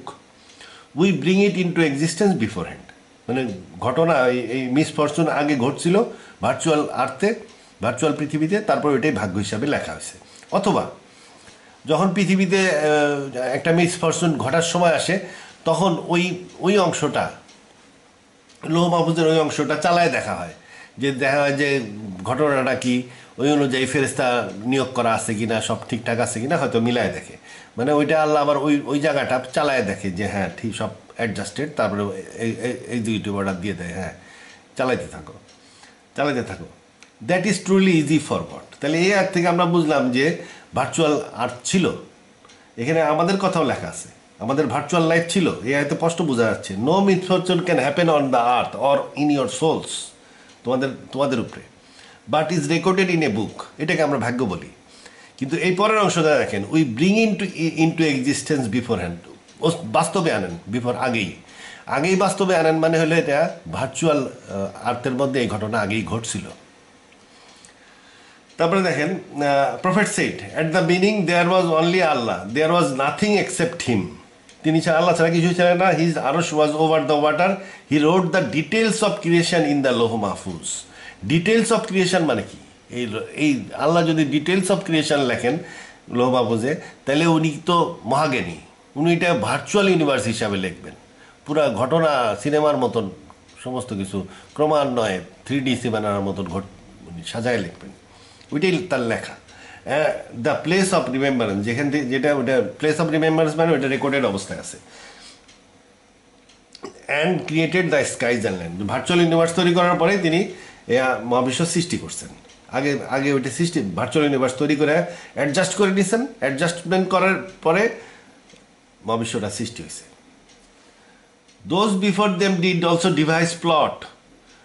এই যে রসুলের কথা বলতেছেন, রসুলের সময় অনেকে রসুলের বিরুদ্ধে ষড়যন্ত্র করতেছিল, but in all things the master designing is আল্লাহস। সমস্ত বিষয়ে মাস্টার ডিজাইনিং আল্লাহর, মানে এই যে তারা প্লট করবে, প্লট করে কেমনে করে ডিগবাজি খাবে, সব কিছু মাস্টার ডিজাইন আল্লাহর করা আছে। এই যে মাস্টার ডিজাইন, এটারই আমরা বলতেছি ভার্চুয়াল ইউনিভার্স, এটাই হলো মাস্টার ডিজাইন, মহাবিশ্বের মাস্টার ডিজাইন। এই মাস্টার ডিজাইন অনুযায়ী দেখা হয়েছে যে মহাবিশ্বের ইনিশিয়াল কনফিগারেশন, ন্যাচারাল ল এগুলো কেমন হওয়া উচিত, এই অনুযায়ী মহাবিশ্বকে ইনিশিয়েট করা হয়েছে। He knows the doing of every soul, and soon will the unbelievers know who gets home in the end. আচ্ছা, তাহলে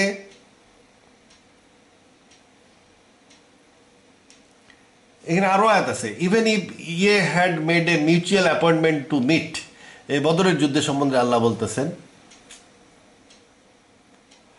তোমরা যদি প্ল্যান করে এসে দেখা করতে আসতা, ye would certainly have failed in the appointment, but এটা আল্লাহ করে দিয়েছেন মিটিংটা, but that Allah might accomplish a matter already enacted. এই যে অলরেডি ইনঅ্যাক্টেড, এই যে মিটিংটা হলো, মুসলমানরা তো কাফেলা ধরতে গেছিল আবু সুফিয়ানের, এর সাথে সাক্ষাৎ হয়ে গেল বদর থেকে আসা, বদরের প্রান্তরে সাক্ষাৎ হয়ে গেল মক্কার থেকে আসা প্রোটেকশন বাহিনীর সাথে, সৈন্যবাহিনীর সাথে। এই যে সাক্ষাৎ হয়ে গেল, এটাকে আল্লাহ বলতেছে যে আল্লাহর প্ল্যানে এটা ছিল, এটা অলরেডি ইনঅ্যাক্টেড, ওটা ঘটবে। এই জন্যই তোমাদের এই বিশাল মরুভূমিতে যেখানে মানুষ খুঁজে পাওয়া যায় না, সেখানে দেখা গেল যে ঠিকই মুসলিম বাহিনীর সাথে মক্কার থেকে আসা বাহিনীর সাক্ষাৎ হয়ে গেল এবং বদরের যুদ্ধ সংগঠিত হয়ে গেল। আচ্ছা, He made you appear as a contemptible in their eyes, that Allah might accomplish a matter already enacted. এটাও কোরআনের আয়াত। তার মানে এগুলা কি অলরেডি ইনঅ্যাক্টেড। এই যে বদরের যুদ্ধের কথা বলতেছে আল্লাহ যে এটা অলরেডি ইনঅ্যাক্টেড, মানে ভার্চুয়াল লাইফেও এই একই ঘটনা ঘটছিল ভার্চুয়াল পৃথিবীতে। তাহলে এই যে আমরা বলি যে এই যে আয়াতটা দেখেন, we did indeed offer the trust to skies and lands and mountains. Allah এটাকে অর্পণ করছিলেন মানুষ আসমান জমিন এবং পাহাড়ের উপরে, but they refuse to undertake it. তারা অস্বীকার করছিল এটা নেওয়ার জন্য, বিং অ্যাফ্রেড দেয়ার উপরে, ভীত হইয়া, বাট ম্যান আন্ডারটুক ইট, কিন্তু মানুষ এটাকে অ্যাকসেপ্ট করছিল। তাহলে কখন আমরা অ্যাকসেপ্ট করলাম দায়িত্ব? এখানে আল্লাহ তার প্রতিনিধিত্বের দায়িত্ব বলতেছেন, মাতব্বরির দায়িত্ব। তা মাতব্বরির দায়িত্ব আসমান জমিন নাই। আসমান জমিন যদি মাতব্বরির দায়িত্ব নিত তাহলে অনেক জটিল হয়ে যেত, কমপ্লেক্স হয়ে যেত সিস্টেমস, এবং তখন এটা ফেলিয়ারের সম্ভাবনা থাকতো। পাহাড়ও ওই একই জিনিস, পাহাড় পর্বত নেয়, তাহলে ওর অন্যরকম পাহাড় পর্বত হয়ে যেত। হয়তো দেখা গেল সে মাতব্বরি করতেছে, তার মধ্যে বিশাল বিশাল যন্ত্রপাতি সেট করা হয়ে গেছে, ন্যাচারালি তৈরি হচ্ছে। তো এইগুলোও নিল না যে না আমার ঝামেলা, আমার আমি পাহাড় হিসাবে কারাইতাম, এটাই ভালো লাগতেছে। তো মানুষ দায়িত্ব নিছে, মাতব্বরির দায়িত্ব। এই মানুষের দায়িত্ব আমরা কোন সময় দায়িত্ব নিছি? নিশ্চয়ই ভার্চুয়াল লাইফে দায়িত্ব নিছিলাম। আল্লাহ অ্যাসেস করে দেখছে যে এই মানুষগুলা মাতব্বরি করা খুব পছন্দ করে, এবং তারপরে যখন বলছে যে আমার প্রতিনিধি হিসাবে দায়িত্ব নিবা নাকি, তখন মানুষ দায়িত্ব নিয়ে নিছে। যেহেতু প্রতিনিধি হিসাবে দায়িত্ব নিছে, এরপরে আয়াতে বলা আছে অতএব কিছু মানুষকে আল্লাহ শাস্তি দিবেন, কিছু মানুষে পুরস্কার দিবেন। তার মানে কি, যেহেতু আল্লাহ মানুষ প্রতিনিধির দায়িত্ব নিজের থেকে নিছে, এখন আল্লাহর তো এদেরকে পোস্টিং দিতে হবে। পোস্টিং এখন এই মহাবিশ্বের যে গ্যালাক্সিগুলো আছে 170 বিলিয়ন গ্যালাক্সি আছে, একটা গ্যালাক্সিতে হাজার হাজার কোটি নক্ষত্র আছে, এবং হাজার হাজার জিন ভূত অ্যান্টি ক্রিয়েচার্স আছে এবং ক্রিয়েচার্সও আছে। এই এই একটা গ্যালাক্সিতে একটা প্রতিনিধি, একটা মানুষ প্রতিনিধি হিসাবে থাকবে।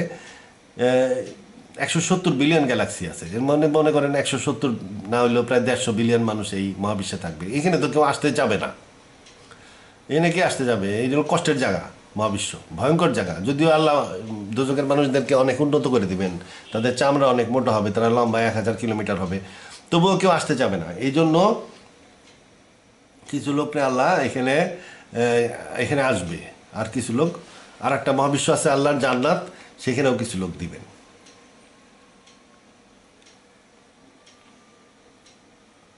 আচ্ছা, এখন এই যে ভাগ্য তো লেখা হয়ে গেল, তাহলে আমরা ভার্চুয়াল লাইফ লিড করছি। আমরা আমাদের যে ভার্চুয়াল লাইফ ছিল, এই ভার্চুয়াল লাইফ তৈরি করছে কম্পিউটারও জ্ঞানী হয়ে গেল। এইভাবে যেহেতু ভার্চুয়াল ইউনিভার্স সৃষ্টি করা হয়েছে, এর মধ্যে ভার্চুয়াল মানুষও ছিল, তাইলে কী হলো? কলম জ্ঞানী হয়ে গেল, আল্লামা বিল কলম হয়ে গেল। কলমটা অনেক জ্ঞানী হয়ে গেছে, তাকে অনেক প্রোগ্রাম দেওয়া হয়েছে, ওর পুরা মহাবিশ্বের ভার্চুয়াল ইউনিভার্স সৃষ্টি হয়েছে ওই সিসি বা কম্পিউটারের মধ্যে। কলম লৌহ মাহফুজ, মাদার অফ দ্য বুক সমন্বিত আর কি। এর মধ্যে কী হয়েছে? অনেক প্রোগ্রাম দেওয়া হয়েছে, ভার্চুয়াল ইউনিভার্স সৃষ্টি করা হয়েছে, মানব জাতির পুরা মানব জাতি রান করা হয়েছে, ঢুকানো হয়েছে, ভার্চুয়ালি তৈরি করা হয়েছে, ঢুকানো হয়েছে এবং রান করা হয়েছে। তার মানে কি? সে বিশাল জ্ঞানী হয়ে গেছে, আল্লাহ বিল কালাম হয়ে গেছে। এরপরে আল্লাহ বলছে লেখো। কলম বলিল কি লিখিব? আল্লাহ বলিলেন সকলের তকদির লেখো।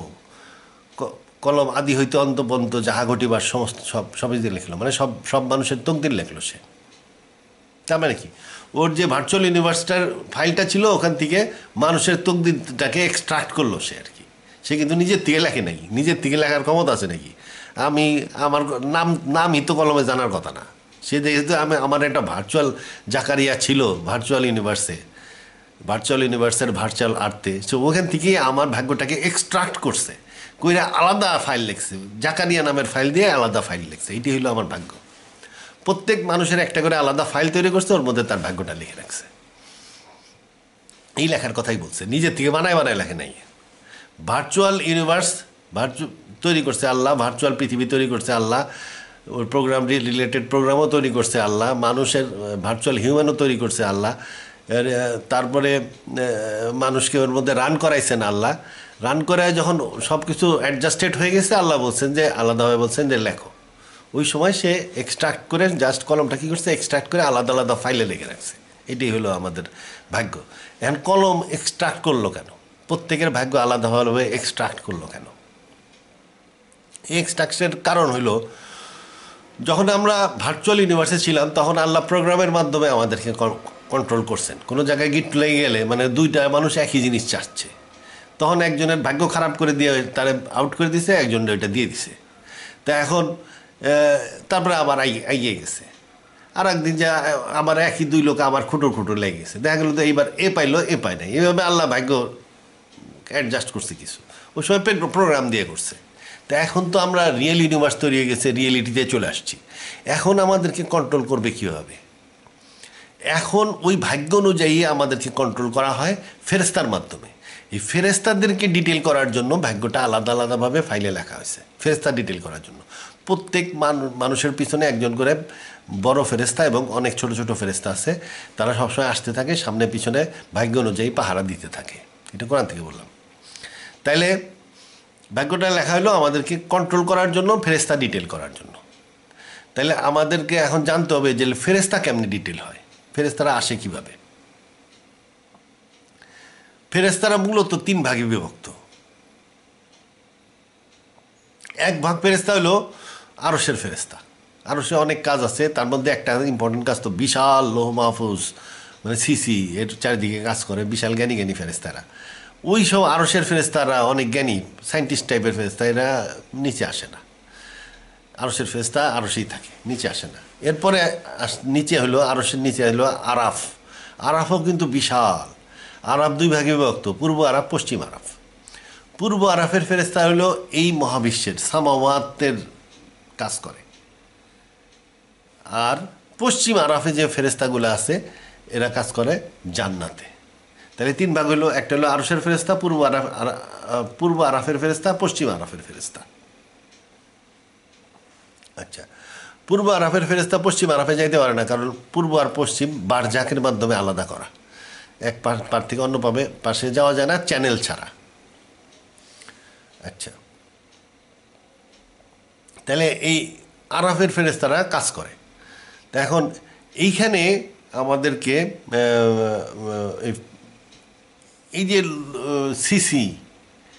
সিসি বা ওই যে কম্পিউটার, তারপরে সিদরাতুল মুনতাহা, তারপরে আরাফের ফেরেস্তা, তারপরে মহাবিশ্বের স্টেপ বাই স্টেপ যে ফেরেস্তাগুলো নেমে আসে এবং সর্বশেষে পৃথিবীতে কাজ করে, এইটা একটা সিস্টেম। মনে করলাম এটার নাম দিলাম, মনে করেন এটা একটা বিশাল সাইবারনেটিক সিস্টেম, বিশাল একটা সাইবারনেটিক সিস্টেম। তা এই সিস্টেমটা আমি পরবর্তী ভিডিওতে আলোচনা করব। পরবর্তী ভিডিওতে আমি এই ফেরেস্তাদের সিস্টেমটা আলোচনা করব, কারণ এখানে করতে গেলে আমার ব্যাটারি শেষ হয়ে যাবে। তো ভাগ্যটা কীভাবে এক্সিকিউট হয় সেটা পরবর্তী ভিডিওতে আলোচনা করবো নি। এই ভিডিওতে কিছু কথা বলি। এই যে দেখেন, তাহলে আমাদের ভাগ্যটা নির্ধারিত হইল কিভাবে? আল্লাহ কিন্তু তেমন কোনো কিছু করে নাই। আমরা এই দুনিয়াতে নিজ ইচ্ছায় যেভাবে চলি, ঠিক ওই যে ভার্চুয়াল আর্থ ঠিক এই দুনিয়ার মতনই ছিল। ওইখানেও গাছপালা এভরিথিং ছিল, তবে ওইগুলো ভার্চুয়াল এনার্জির তৈরি ছিল। ওইটা তৈরি করছিল হলো হোলোগ্রাফিক প্রজেকশনের মাধ্যমে। সিসি ওইটাকে হোলোগ্রাফিক প্রজেকশনের মাধ্যমে তৈরি করছে, কিংবা যে অন্য যে কোনোভাবে তৈরি করছে। তো এই যে ভার্চুয়াল পৃথিবীতে গাছপালা এভরিথিং ঠিক এইরকম পৃথিবী ছিল। আমরাও যদি দেখি, আমরা যেমন ওই যে সিনেমায় যেরকম দেখি ওই রকম দেখব। এবং ওইখানে যে ভার্চুয়াল হিউম্যানগুলো ছিল, ওদের চিন্তা চারণা ধ্যান ধারণা এভরিথিং এই পৃথিবীর মতনই ছিল। এখন এই যে ওইখানে আমরা স্বাধীনভাবেই চলছি। আল্লাহ সাইডে দিয়ে দেখছে যে কে কোন দিকে যায়। আদম হইলো, আদমের 3 ছেলে হইলো, এক ছেলে আর একটারে মেরে ফেললো। আল্লাহ তো দেখতেছে, তখন ওই মারার সময় কিন্তু এখন আর বাধা দেয় নাই, মার তুই দেখি কী হয়। তারপরে বাইরে তারপরে এরকম হাবিল কাবিলটা মারলো আর কি। তারপরে দেখে যে আর কব্বর দেওয়ার বুদ্ধি পাইতেছে না, কাওয়া পাঠাইছিল তখন। তো এইভাবে আস্তে আস্তে দেখা গেলো যে একসময় চেঙ্গিস খান জন্ম নিল, হে খালি মানুষ মারে, দেখলো দেখি কয়টা মারে মানুষ। তো এইভাবে আল্লাহ দেখে গেছে ওখানে। কোনো ক্ষেত্রে একটু অ্যাডজাস্ট করছে, একটু অ্যাডজাস্ট করছে। তাইলে ওইখানে আমরা স্বাধীন ইচ্ছা মতন চলছি। এখন এই স্বাধীনতা ইচ্ছা মতন চলার কারণে কিছু লোক প্রমাণিত হয়ে গেছে যে এরা খারাপ, এরাই ওই ভাইসজিরেন্ট হিসাবে সামাওয়াতে থাকা উচিত। এরা বড় দৌড়দণ্ড প্রতাপের লোক। এরা যা চায় সেটা না পাইলে মারামারি করে, খুনাখুনি করে, চুরি করে, ডাকাতি করে। তো এই দণ্ড প্রতাপশালী আত্মার ক্ষমতা আলা লোক, আত্মা এদের ভীষণ ক্ষমতা। এরা কোনো কিছু চাইলে না পায় ছাড়ে না, যেমনি হোক অর্জন করে ছাড়ে। তো এই লোকগুলা তাহলে এই ক্ষমতাশালী আত্মা এর দরকার, এরকে দিতে হবে সামাওয়াতে, যে জায়গাটা ভয়ঙ্কর। এই ক্ষমতাশালী আত্মাই এখানে সামাওয়াতে টিকবে, কারণ এখানে অনেক জিন আছে এবং এন্টি ক্রিয়েচার্স আছে, যাদের মধ্যে একজন ক্ষমতাশালী মানুষ না হলে সে আল্লাহর প্রতিনিধিত্ব করতে পারবে না। আর যেগুলো দেখছে যে না খুব ভালো মানুষ, ওই ভার্চুয়াল আর্থে দেখছে খুব ভালো মানুষ, এদেরকে জান্নাতে দেওয়ার উপযুক্ত। এদেরকে আল্লাহ চিন্তা করছে যে না, এরা ওই জান্নাতে যাবে না, খাওয়া টাওয়া সব রেডি আছে, চাইলেই মুখের মধ্যে হা করলেই ফল এসে ঢুকে যাবে, ওখানেই রাখবানি এদেরকে। তো এইভাবে ওইখানেই প্ল্যান করে সামাওয়াতে আর জান্নাতে পাঠিয়ে দিতে পারতো, কিন্তু তা করে নাই। সেটা করলে হয়তো কি মানুষের আবার হয়ে যেত, অভিযোগ থেকে যেত যে না, আপনি ভার্চুয়াল ইউনিভার্সিটিটা, এটা কম্পিউটার, আপনার কম্পিউটারের মধ্যে আপনি কিছু একটা করছেন, আমি বিশ্বাস করি না কম্পিউটার। তখন আল্লাহ কী করছে, আলাদাভাবে ব্রেন তৈরি করছে, যা তার দিয়ে দিলাম স্বাধীনতা, এবং পৃথিবীতে পাঠা দিছে। তা আল্লাহর তো সময়ের অভাব নাই, মানে অফুরন্ত সময়। তার জন্মও নাই, মৃত্যুও নাই, চাইলেই একেবারে ওই কনসেপ্টই তার নাই। টাইম যে পাস হয়েছে তাড়াতাড়ি যে কিছু করতে হবে, আগামীকালকে দরকার, এরকম কোনো চিন্তা ওই কনসেপ্টই তার নাই। মানুষের থেকে হয়তো কিছু কনসেপ্ট পাইছে যে কাইল বলে, কাইলের চিন্তা, কাইলের দুশ্চিন্তা মানুষের আছে, ওখান থেকে যে কিছু একটা জানতে পারছে, ও কাইলের দুশ্চিন্তা আছে, তো কাইল তো দুশ্চিন্তা, গতকাল আগামীকাল অসুখ বিসুখ, যাই হোক। আল্লাহর ওই কইছে, মনে করছে যে তো আমার কম্পিউটারের মধ্যে যে জিনিসটা ঘটছে ওইটা অনুযায়ী বিচার করলে তো অনেকে মানবে না। তাহলে কি ঠিক আছে, একটা সাইকেল আমি ডেডিকেট করে দিলাম, মহাবিশ্বের একটা সাইকেল, একটা নতুন একটা সাইকেল তৈরি করছে সে। এই সাইকেলে যে 1400 কোটি বছরের বা 1900 কোটি বছরের একটা সাইকেল, এই সাইকেলে কী হবে, আমরা পৃথিবীতে ওই ভার্চুয়াল আর্থে আবার আসবো, আবার ওই ভার্চুয়াল লাইফে আমরা যা করছি সেইটারই এইটা রিপিটেশন। এটা রিপিটেশন। এখন রিপিটেশন কেন, আমাদের রিপিটেশনের প্রয়োজন হলো কেন? রিপিটেশনের প্রয়োজন হলো এই জন্যই যে এই যে ওই যে ভার্চুয়াল আর্থ এইটার সৃষ্টি করার জন্য যাইতে হয়েছে initial configuration of the universe এবং ন্যাচারাল লতে যাইতে হয়েছে। ওইখান থেকে আল্লাহ সেট করে দিয়েছেন। সেট করে দেওয়ার পরে এক সময় বিবর্তন হইতে হইতে মহাবিশ্ব ওই কম্পিউটারের মধ্যে প্রোগ্রাম অনুযায়ী বিবর্তন হইতে হইতে একটা সময় পৃথিবীর জন্ম হয়েছে এবং পৃথিবীর এই অ্যারেঞ্জমেন্টগুলো ছিল, এই অ্যারেঞ্জমেন্টে ওই ভার্চুয়াল লাইফগুলো চলছে। তাহলে একই ভার্চুয়াল ইউনিভার্সের যে ইনিশিয়াল কনফিগারেশন অ্যান্ড ন্যাচারাল ল প্রোগ্রামের মাধ্যমে ছিল, সেই রকম ইনিশিয়াল কনফিগারেশন অ্যান্ড ন্যাচারাল ল দিয়ে আমাদের রিয়েল ইউনিভার্সের সূচনা হয়েছে, যার ফলে এইরকম একটা পৃথিবী তৈরি হবে। এই পৃথিবীতে লাইফকে চালাইতে হইলে, জীবনকে চালাইতে হইলে অ্যাডজাস্টমেন্ট দরকার হবে। অ্যাডজাস্টমেন্ট না থাকলে হয়তো কি দেখা গেলো, যদি পূর্ণ স্বাধীন হয়ে যেত, দেখা গেলো বাংলাদেশে মন্ত্রীর সংখ্যা 7.5 কোটি। 7.5 কোটি তো আর নাই, মনে করেন 18 কোটি মন্ত্রী, সবাই প্রধানমন্ত্রী হয়ে বসে রয়েছে। তা তো হবে না, একজন প্রধানমন্ত্রী হবে। তাহলে এই ভাগ্যের ব্যাপারটা সমাজ সংসারকে চালানোর জন্য আল্লাহ সেট করছে। কিছু কিছু জায়গায় আল্লাহ এমনি মানুষ স্বাধীন চলে, কিন্তু জীবনের কোনো কোনো ক্ষেত্রে কন্ট্রোল করে ফেরেস্তা দিয়া। এই যাচ্ছে একটা জায়গায় আসলো যেখানে দুইটা রাস্তা, দুই রাস্তার মধ্যে এক রাস্তায় তারা উঠাই দিল, তারপরে আবার সে স্বাধীন। তারপরে আবার এসে দেখলো যে 2 রাস্তা বা 3 রাস্তা, যে কোনো একটা রাস্তায় উঠাই দিল, তারপরে সে আবার স্বাধীন। এই স্বাধীন হলো এর মধ্যে। তাহলে জিনিসটা হলো কি, কোনো কোনো পয়েন্টে কন্ট্রোল আছে আল্লাহর, আর বাকিটা আমরা স্বাধীন। এই স্বাধীন অংশটাই মেইনলি বিচারের মধ্যে কনসিডার করা হবে। যেখানে আমি ভাগ্যে ড্রিভেন হয়ে, যেখানে ফুল ভাগ্য যেখানে কার্যকরী হয়েছে, সেখানে হয়তো বিচারের সময় আল্লাহ ওইটা কনসিডার করবেন না। আর 2 নাম্বার হইল কি, মানুষের কাজে যেহেতু দেবো, যেখানে কিছু কিছু পয়েন্টে যদি কন্ট্রোল করে তাইলেই পুরাটা কন্ট্রোল হয়ে যায়। তাহলে আমরা বলতে পারি যে আমাদের কোনো স্বাধীনতা নাই। তাহলে বিচার কিসের? আসলে মূলত বিচার যেটাই হবে সেটা হলো আমাদের চিন্তার উপরে। একটা চোর চুরি করে যদি চিন্তায় যদি তওবা করে, তওবাটা কি? চিন্তার ব্যাপার। আমরা কাজে স্বাধীন না, চিন্তায় স্বাধীন। তো এইখানে উত্তরটা হচ্ছে যে আমাকে জিজ্ঞেস করছিল যে আমি কি স্বাধীন, এর উত্তরটা হবে আমরা কাজে স্বাধীন না, চিন্তায় স্বাধীন। চিন্তায় স্বাধীন হওয়ার কারণে কি হলো, একটা পাপ আমার যদি আমার কপালে লেখা থাকে, ওই পাপ আমার করতেই হবে। কিন্তু যদি আমি চিন্তায় স্বাধীন, মানে আমি যদি মনে মনে তওবা করি, তাইলে ওই গুণা মাফ হয়ে যাবে, এমনকি ওই গুণা সওয়াবে রূপান্তরিত করে দেওয়া হইতে পারে। আবার যদি অনেকে বলতে পারে, যদি বারবার ওই গুণা করি, তওবা করলাম, তওবা করে তো আবার করতেছি। হ্যাঁ, তওবা করে যদি সে আবার ওই গুণাটা করে, যদি আবার সে তওবা করে, তাইলে আবার আল্লাহ মাফ করে দেন, এটা হাদিসে আছে। দেখা গেলো যে না, সে তওবা করছিল ঠিকই, কিন্তু তওবাটা খুব ভালো হয় নাই, আবার ওই গুণা করছে, তৃতীয়বার ওই গুণা করছে, কইরা আবার তওবা করতেছে। তখন আল্লাহ কি করেন? তখন আল্লাহ কি আর মাফ করেন না? তখন আল্লাহ বলেন যে ফেরেশতাদেরকে বলেন, আমার এই বান্দা একই গুনাহ বারবার করতেছে এবং কইরে আমার কাছে তওবা করতেছে, আমি ওর এই গুনাহ চিরজীবনের জন্য মাফ করে দিলাম। 3 তওবায় চিরজীবনের জন্য গুনাহ মাফ। অতএব আপনি তওবা করলে যে ওই গুনাহ আর করতে পারবেন না তা না, বরং করলে লাভ আছে। তওবা করবেন ঠিকই, 2 দিন পরে তওবা ভুলে যাবেন, ভুলে যাইয়া আবার সেই গুনাহ করবেন, করে আবার তওবা করবেন। আবার 2-3 দিন গেল, ভুলে গেলেন, আবার ওই গুনাহ করবেন, এরপর আবার তওবা করবেন। করার সাথে সাথে আল্লাহ চিরদিনের জন্য ওই গুনাহ মাফ হয়ে যাবে, ওইটা আর গুনাহ হিসাবেই লেখা হবে না। তাহলে মনে স্বাধীন, আমরা চিন্তায় স্বাধীন। আর একটা কি, যে ঈমান। আল্লাহ কি বলছেন, যে এক আল্লাহরে বিশ্বাস করে, পরকালে বিশ্বাস করে এবং সৎ কাজ করে, সে জান্নাতে যাবে। সৎ কাজ তো আল্লাহ দেয়। আল্লাহ কোরআনে বলছে যে ঈমান আনছে তারে আমি সৎ কাজ দিয়ে দেবো 2-1টা, এবং ওইটা করে সে জান্নাতে চলে যাবে। সৎ কাজ আল্লাহ, ওটা ঈমানটাই মেইন জিনিস। আল্লাহরে বিশ্বাস, পরকালে বিশ্বাস। এই বিশ্বাসটাও কি মনের ব্যাপার। কোরআন শরীফে আছে, যে তারা বলে যে আমাদের ভাগ্যে যদি লেখা থাকতো তাহলে আমরা দেবদেবীর পূজা করতাম, এই ধরনের কথা, এই ধরনের কাজ করতাম না, অংশীদারিত্ব করতাম না, আমাদের ভাগ্য আছে দেখেই করতেছি। তারপরে আয়াত হলো দিছে আল্লাহ, তাহলে আমি নবী পাঠাইছি কেন? তাদের মধ্যে কিছু লোক যাদের উপরে এই বিপদগামিতা জাস্টিফাইড হয়েছে, জাস্টিফাইড পয়েন্টটা এখানে দেখতে হবে যে, এবং কিছু লোক আল্লাহ সাহায্য করছেন।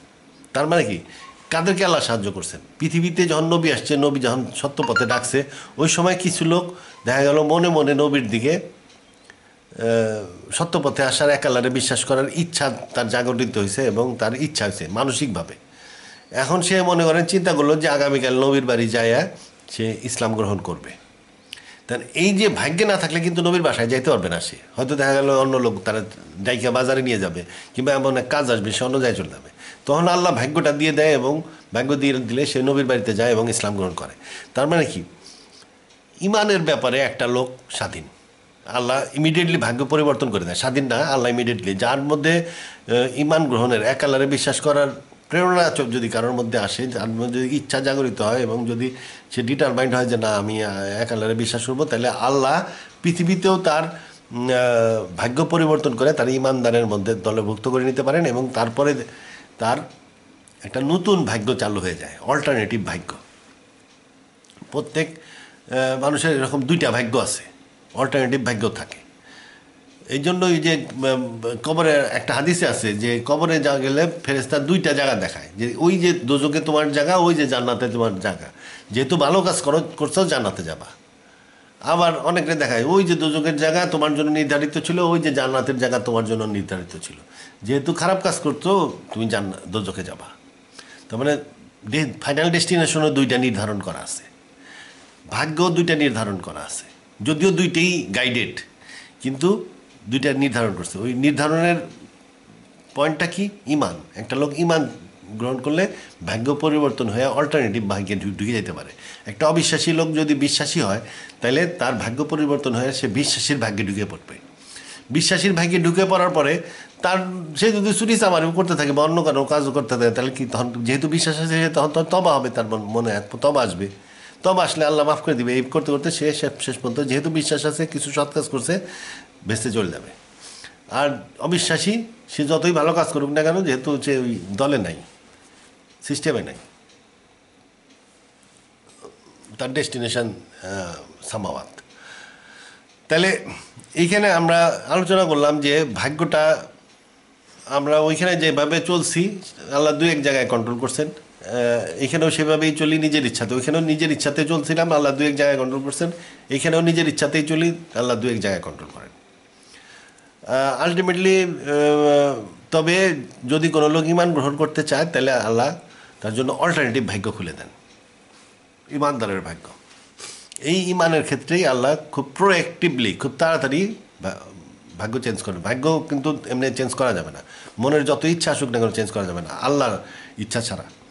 একটা লোক মনে মনে যদি এক আল্লাহরে বিশ্বাস করার ইচ্ছা করে, তারপরে আল্লাহ অবশ্যই ইনশাল্লাহ দয়া করেন এবং তাকে ইমানদারদের দলভুক্ত করে নেন এবং তার জন্য ইমানদারের ভাগ্য খুলে দেন। আচ্ছা, তাহলে এখানে আর একটা প্রশ্ন আছে যে পৃথিবীতে অনেক লোক আছে ভাগ্যের কারণে বড় লোক, ভাগ্যকে আমরা দোষ দিই, বলি যে ভাগ্যের, যখন একটা মুশকিল হয় তখন ভাগ্যের দোষ দিই। আসলে অনেকের ভাগ্যের কারণে মুশকিলে পড়ে, কিন্তু আরও অনেক লোক আছে যারা ভাগ্যের কারণে পৃথিবীতে বাইচে রয়েছে। অনেক কোটিপতির ছেলেরা আছে বা কোনো কিছু করার যোগ্যতা নাই, কিন্তু যেহেতু বাপ কোটিপতি, সারা জীবন আরামে কাটা যাচ্ছে ভাগ্যের কারণে। আমার অনেকে আছে ভাগ্যের কারণে অনেক সময় দুর্দশাগ্রস্ত হয়। তাহলে ভাগ্যের কারণে যে খালি খারাপই হয় তা না, অনেক ক্ষেত্রেই বেশি, অধিকাংশ ক্ষেত্রেই ভালো হয়। এই সৌদি আরবের লোক, সমস্ত সৌদি আরবের লোক তেল আছে, আরামে থাকে ভাগ্যের কারণে। তা যাই হোক, কুয়েতের লোক কিছুই করা লাগে না। তা ভাগ্য যে সবসময় মানুষের জন্য, অধিকাংশ ক্ষেত্রে ভাগ্য মানুষের ভালোটাই টেনে নিয়ে আসে। কিছু কিছু ক্ষেত্রে যখন একটা বিপদে পড়ে তখন মানুষ আল্লাহরে দোষ দেয়। আসলে ওইটা তার মঙ্গলের জন্য, সব কিছু আল্লাহর সমস্ত কিছুই মঙ্গলের দিকে নিয়ে গেছেন।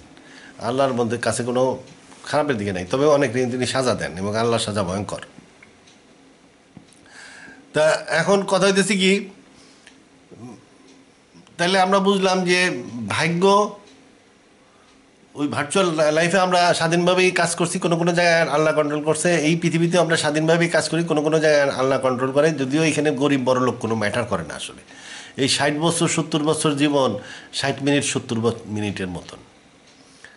যখন কিয়ামতের মাঠে মানুষ দাঁড়াবে তখন এই পৃথিবীর এই 60 বছরের জীবন মনে হবে 60 মিনিট। 60 মিনিট। এখানে তো এই যে আমার কত রেফারেন্স পয়েন্ট আছে, এই যে দেওয়ালটা আছে বিল্ডিংটা করার সময় আমি দেখছি, এই যে চেয়ার, এই খাট, এই সোফাটা, এই যে চারিদিকে জিনিসপত্র, অনেক রেফারেন্স পয়েন্ট যেটা আমাকে অতীত স্মরণ করায় দেয়। কিন্তু যখন কিয়ামতের মাঠে আমি দাঁড়াবো তখন চারিদিকে থাকবে একদম ফাঁকা চকচকা সিলভারের মতন একটা জমিন, একদম চকচকা, চারিদিকে কিছু নাই, শুধু মানুষ আর মানুষ। ওই সময় পৃথিবীর এই জিনিসটাকে, পৃথিবীর এই সম্পূর্ণ স্মৃতিকে একটা স্বপ্নের মতন, এক রাত্রের স্বপ্নের মতন মনে হবে। অতএব এখানে কেরা বড় লোক, কেরা এখানে প্রেসিডেন্ট 5 বছরের প্রেসিডেন্ট মানে 5 মিনিটের প্রেসিডেন্ট, আর 25 বছরের রিকশালা মানে 25 মিনিটের রিকশালা। আসল পরিচয় এখানে না।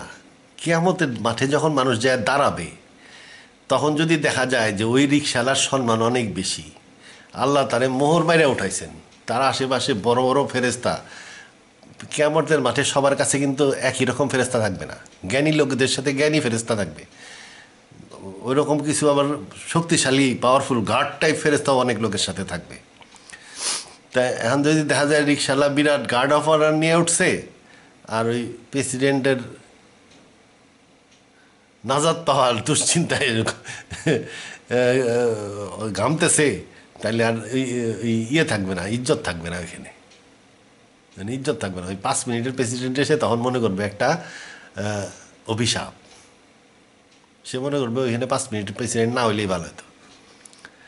এই যে আজকে অনেকে জন্ম নেয়, জন্ম থেকে অন্ধ, জন্মের থেকে খোরা, হাত ভাঙা পা ভাঙা, সেই লোকটা হয়তো এমন হবে যে কিয়ামতের মাথায় উঠে সে খুশিতে আল্লাহর প্রশংসা করতে হবে যে আল্লাহ তুমি আমার অন্ধ করে যে পৃথিবীতে জন্ম দিছিলা, আমি পৃথিবীর আজে বাজে জিনিস কিছুই দেখি নাই, এখন তো আমার কোনো গুণাই নাই, আমার খালি সব, আল্লাহ তুমি কত দয়ালু যে আমার তুমি অন্ধ করে পৃথিবীতে জন্ম দিছিলা।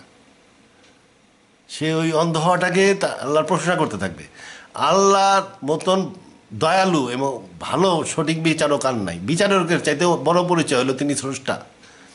আর আল্লাহ বিচার করবেন এটা কোথায় লেখা আছে? বিচার করবেন না, বিচারক বিচার করে তো আইন অনুযায়ী। আল্লাহর কাছে আবার আইন কিসের? আইনের সৃষ্টিকারী উনি। আল্লাহ বিচার করবেন না। আল্লাহ হলো কিয়ামতের মাঠ থেকে কিছু লোককে উদ্ধার করে নিয়ে যাবেন। স্যালভেশন বলে এটাকে, খ্রিস্টানরা বলে স্যালভেশন, আমরা বলি জাজমেন্ট। আবার আর এক হুজুরে দেখে বলতেছে জাজমেন্টের সময় কোরআন বাইবেল সব থাকবে, ওইটা অনুযায়ী বিচার করা হবে। আল্লাহ বিচারক, চিফ জাস্টিস আর কি।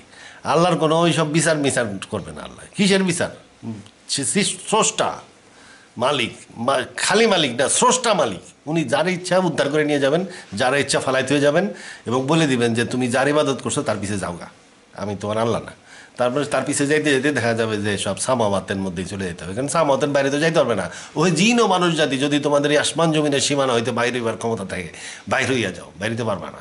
এই আসমান জমিনের সীমানা এইটাই দোজক। যেদিন তোমাদের উপরে আগুনের শিখা ও ধোয়া পাঠানো হবে সেদিন তোমরা নিজেদেরকে রক্ষা করতে পারবে না। ওটা লাল চামড়ার আকৃতি ধারণ করবে এই মহাবিশ্ব, লাল চামড়ার আকৃতি। এটাই জাহান্নাম, যেটা তারা মিথ্যাবাদী জানতো। মানে আমরা জাহান্নামে, আমরা তো দোজকের এলাকায় থাকি, পৃথিবীটা প্রোটেক্টেড বলে বুঝি না, কিন্তু এই মহাবিশ্বটা জাহান্নাম, দোজক। বাকি সমস্ত গ্রহ নক্ষত্র জ্বলন্ত, আমরা বুঝি না, কারণ আমরা প্রোটেক্টেড পৃথিবীতে বাস করি। আমাদের মাথায় ছাদ আছে, আমাদের জমিন সুন্দর। এটাই ইহাই জাহান্নাম যাহাকে পাপীরা মিথ্যা জানিত। তখন মানে বোধহয় সেই যেতে হবে আর কি। তা যাই হোক, ওখানে আল্লাহ উদ্ধার করে নিয়ে যাবে তার লোকদেরকে, আর যারা তার লোক না তাদেরকে ফালাইতে যাবে। তার লোক কারা? যে এক আল্লাহরে বিশ্বাস করে, পরকালে বিশ্বাস করে, এই এবং কিছু সৎ কাজ করছে, মনে করেন 2টা সৎ কাজ করছে আর কি। এক আল্লাহরে বিশ্বাস করছে, তারা থুয়ে যাওয়া এই মহাপরাক্রমশালী আল্লাহর জন্য অপমানজনক। উনি নিয়ে যাবেন যেমনি হোক। সে সৎ কাজ কী করছে না হচ্ছে ওটা 2-1টা করলেই হবে। এক আল্লাহরে বিশ্বাস, পরকালে বিশ্বাস, কিছু সৎ কাজ, জান্নাত। তা যাই হোক, বিচারের ব্যাপারে আল্লাহর উপরে ভরসা রাখতে হবে। মায়ের চাইতে মাসির দরদ বেশি হইতে পারে না, সেরকম আল্লাহ স্রষ্টা, তিনি সৃষ্টি করছেন, অতএব তার চাইতে বেশি দরদ কারো হইতে পারে না। তিনি যাদেরকে দোজখে পাঠাবেন তাদেরকে উনি অতি ক্ষমতা দিয়ে পাঠাবেন। সেই সব মানুষের সামনে কল্পনার অতীত তারা।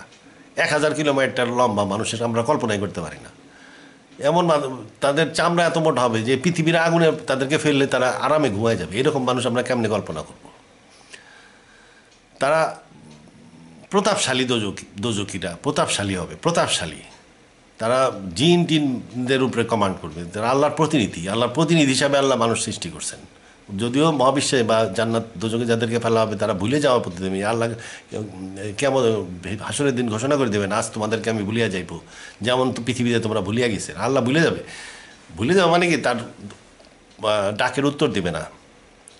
কিন্তু জান্নাতের প্রতিনিধি হলে আল্লাহ ডাকের উত্তর দিবে। আচ্ছা, যাই হোক, আল্লাহর উপরে ভরসা রাখতে হবে এবং আল্লাহর চাইতে ভালো বিচারক কেউ নাই। ওই যদি মনে হয় যে আল্লাহ এটা কী করলো, তাহলে বুঝতে হবে যে এটা শয়তানের ওয়াসওয়াসা। আল্লাহ কি করছে সেটা আপনার চোখ, নাক, মুখ দিছে, মহাবিশ্বে পাঠাইছে। গেছিলাম মালয়েশিয়ায়, 7 দিন থেকে 5 লাখ টাকা খরচ হয়ে গেছে। আর এই যে পৃথিবীতে যে 63 বছর পার করে দিলাম, আল্লাহর তো একটা পয়সাও দেওয়া লাগে নাই, একটা পয়সাও দেওয়া লাগে নাই। হিসাব করলে তো 1000 কোটি টাকা লেগে যাবে। যদি মালয়েশিয়ায় 7 দিন বেড়াইতে 5 লাখ টাকা খরচ হয়, তাহলে এই যে পৃথিবীতে যে বেড়াইতেছি 63 বছর ধরে ঘুরে ফেরে বেড়াইতেছি, কোনো কাম করি না, কোনো একটা কাম ভালো কাম করছি এটা মনে পড়ে না আর কি। তা যাই হোক, বাতাসে বাতাসে ঘুরে বেড়াচ্ছি 63 বছর ধরে, পয়সা ছাড়া, বিনা পয়সায়, ফ্রি ভিজিট টু আর্থ। ঠিক আছে, এই পর্যন্ত, আল্লাহ হাফেজ।